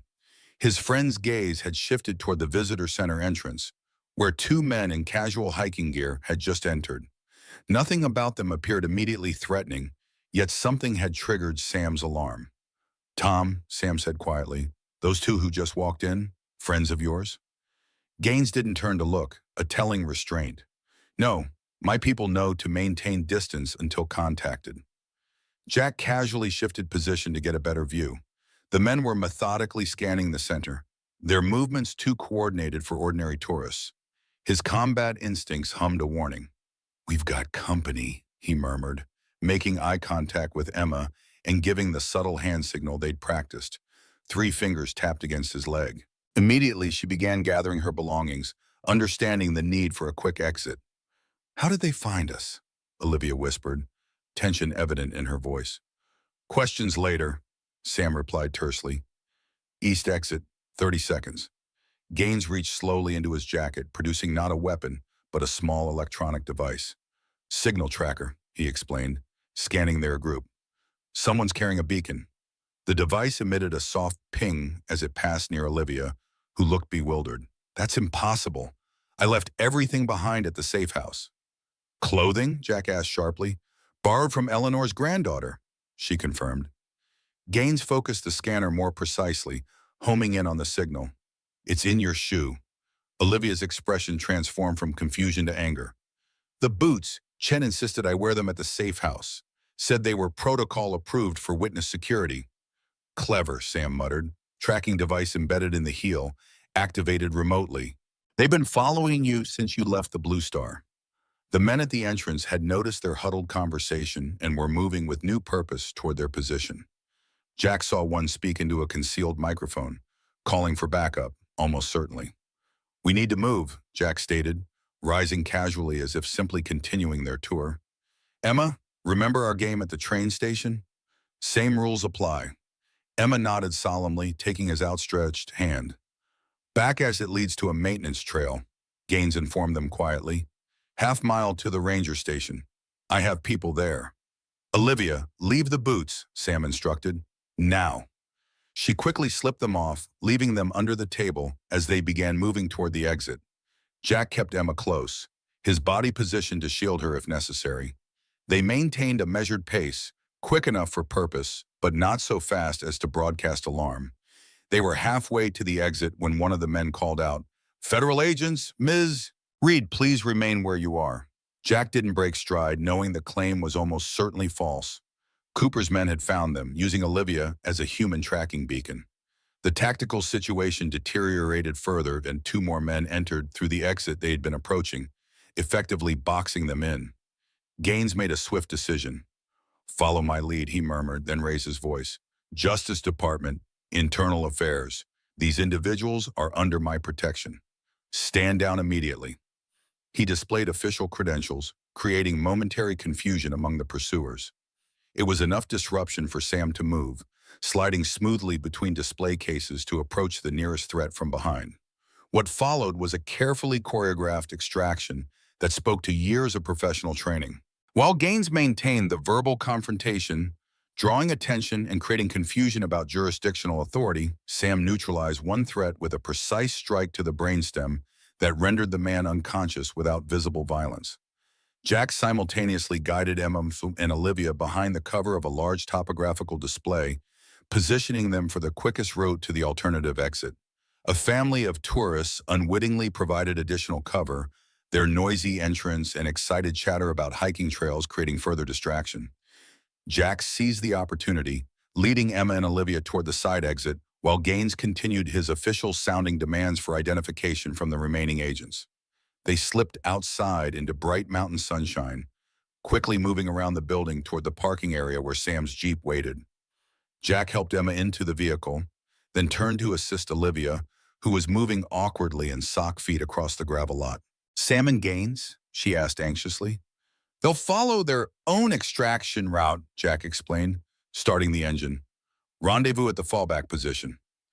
The Jeep roared to life just as shouting erupted from inside the visitor center. Jack pulled away with controlled urgency, avoiding the main park exit where reinforcements might be waiting. Instead, he followed a service road that curved around the facility and into the dense forest beyond. "Where are we going?" Emma asked, her voice steady despite the circumstances. "Remember the eagle's nest that Uncle Sam showed us on the map? That's where we'll meet him and Mr. Gaines."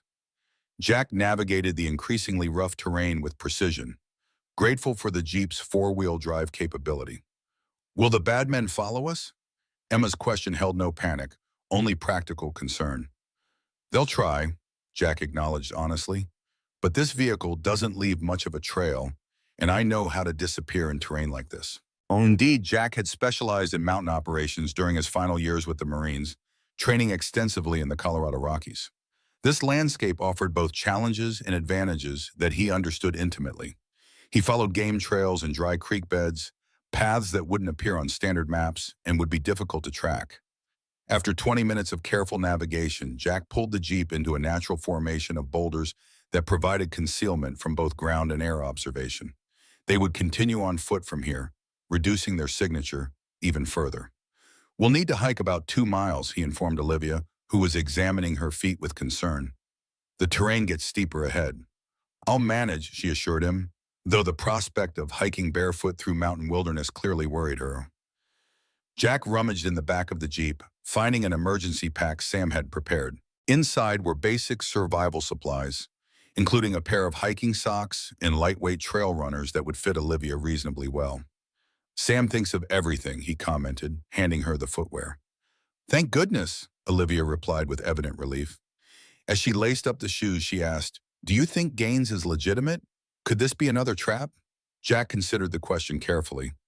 Sam trusts him, which carries significant weight, and his actions back there weren't those of someone working with Cooper's men. He checked his watch. "We'll know more when we rendezvous." With Emma between them, they began the hike toward the Eagle's Nest. The trail climbed steadily through pine forest, occasionally opening to reveal spectacular views of the valley below. Under different circumstances, it would have been an enjoyable family outing. Instead, Jack maintained constant vigilance, regularly checking their back trail for signs of pursuit while keeping Emma's spirits up with impromptu nature lessons. "See those marks on the tree?" he pointed out to Emma. "That's where a bear has been sharpening its claws." Emma examined the scarred bark with fascination. "Is the bear still around?" "Probably not nearby," Jack assured her. "Bears usually avoid humans if they can." "Unlike Cooper's men," Olivia observed dryly. Jack smiled at the grim humor. "True, bears are generally more reasonable." They reached Eagle's Nest by mid-afternoon, a dramatic rock formation that jutted from the mountainside, offering commanding views in all directions. The natural fortress provided excellent defensive position, with only one obvious approach route that could be easily monitored. "Now we wait," Jack said, helping Emma find a comfortable spot in the shade. He distributed water and energy bars from the pack, ensuring they maintained their strength. The mountain air was cool despite the sunshine, and he wrapped his jacket around Emma's shoulders as they settled in for what might be a long vigil. An hour passed with no sign of Sam or Gaines. Jack's concern grew with each passing minute, though he maintained a calm demeanor for Emma's benefit. Olivia paced the small clearing, alternating between anxiety and determination. If they don't come, what's our next move? She finally asked. We have options, Jack replied, though none were particularly appealing. Return to Sam's cabin, attempt contact through his secure communications, or make our way to Denver independently, find alternative means to get you to court on Monday. And if Cooper's men find us first? Jack's expression hardened. That won't happen. A subtle disturbance in the forest below caught his attention, movement too deliberate for wildlife. He motioned for silence, positioning Emma and Olivia behind the largest boulder, while he observed through a natural gap in the rocks. Two figures emerged from the tree line, moving with the careful precision of trained operators. Relief washed through Jack as he recognized Sam's distinctive gait, with Gaines following close behind. Both men appeared unharmed, though Gaines's hiking jacket was torn at the shoulder. Jack whistled the all-clear signal from their Marine days. Sam immediately looked up, returning the signal before leading Gaines up the final approach to the nest. Took the scenic route, Sam explained as they rejoined the group. Had to ensure we weren't being followed. Cooper's men? Jack asked. Definitely not federal agents, Gaines confirmed, catching his breath from the climb. Professional contractors, likely ex-military. They backed off after we established that continuing would create unwanted attention. He gestured to a park ranger truck visible in the distance. Actual authorities responded to the disturbance. Cooper's people wouldn't risk direct confrontation with legitimate law enforcement. So what now? Olivia asked. They know we're in the park. They know we were in the park, Sam corrected. By now, they're establishing search patterns based on standard evasion protocols. But we're not following standard protocols. Gaines nodded agreement. My extraction plan remains viable.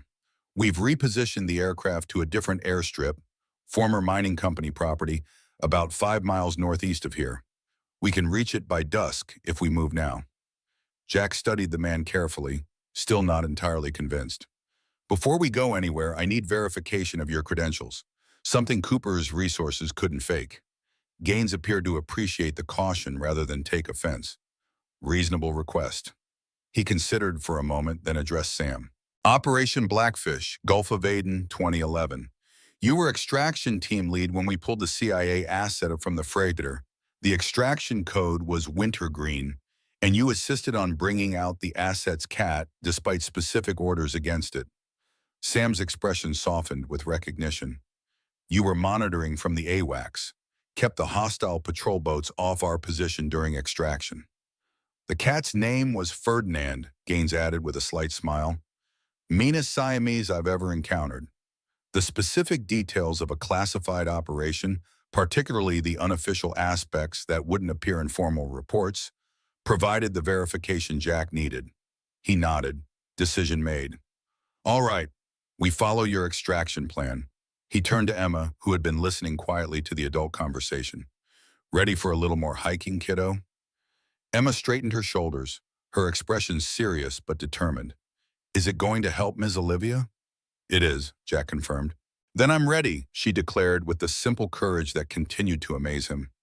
They departed Eagle's Nest with renewed purpose, following a game trail that Gaines assured them would intersect with an old logging road leading to the airstrip.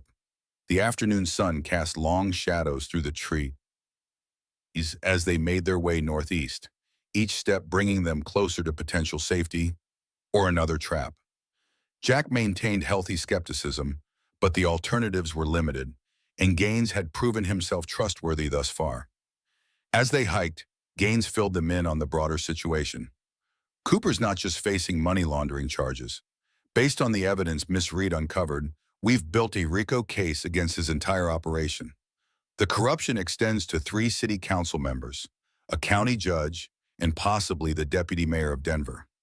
Which explains the extraordinary measures to silence me, Olivia observed. Exactly, Gaines confirmed. Your testimony is the linchpin. Without it, the case weakens substantially. And after she testifies, Jack asked. What then? Full witness protection, Gaines reiterated. New identity, relocation, financial support to build a new life. Olivia was quiet for several moments, processing the implications. Everything I know, gone, she finally said, her voice soft but resigned. My career, my friends, my home. But you'll be alive, Sam pointed out practically. There is that, she acknowledged with a wan smile, and Cooper will face justice. The logging road appeared as promised, a narrow track overgrown with vegetation but still passable on foot. They increased their pace aware that daylight was fading and night navigation would significantly complicate their journey. The first sign of the airstrip came as the forest thinned, revealing a narrow valley that nature had begun to reclaim from human development. What had once been a busy mining operation was now largely abandoned, with only the concrete runway and a small hangar remaining functional. A twin-engine Cessna waited on the runway, its pilot performing final pre-flight checks. The aircraft was nondescript, with no identifying markings beyond the standard registration numbers, perfectly anonymous for their purposes. Right on schedule, Gaines observed with satisfaction. As they approached the runway, Jack maintained tactical awareness, scanning for any signs of ambush or surveillance. The area appeared secure, with no unexpected vehicles or personnel visible.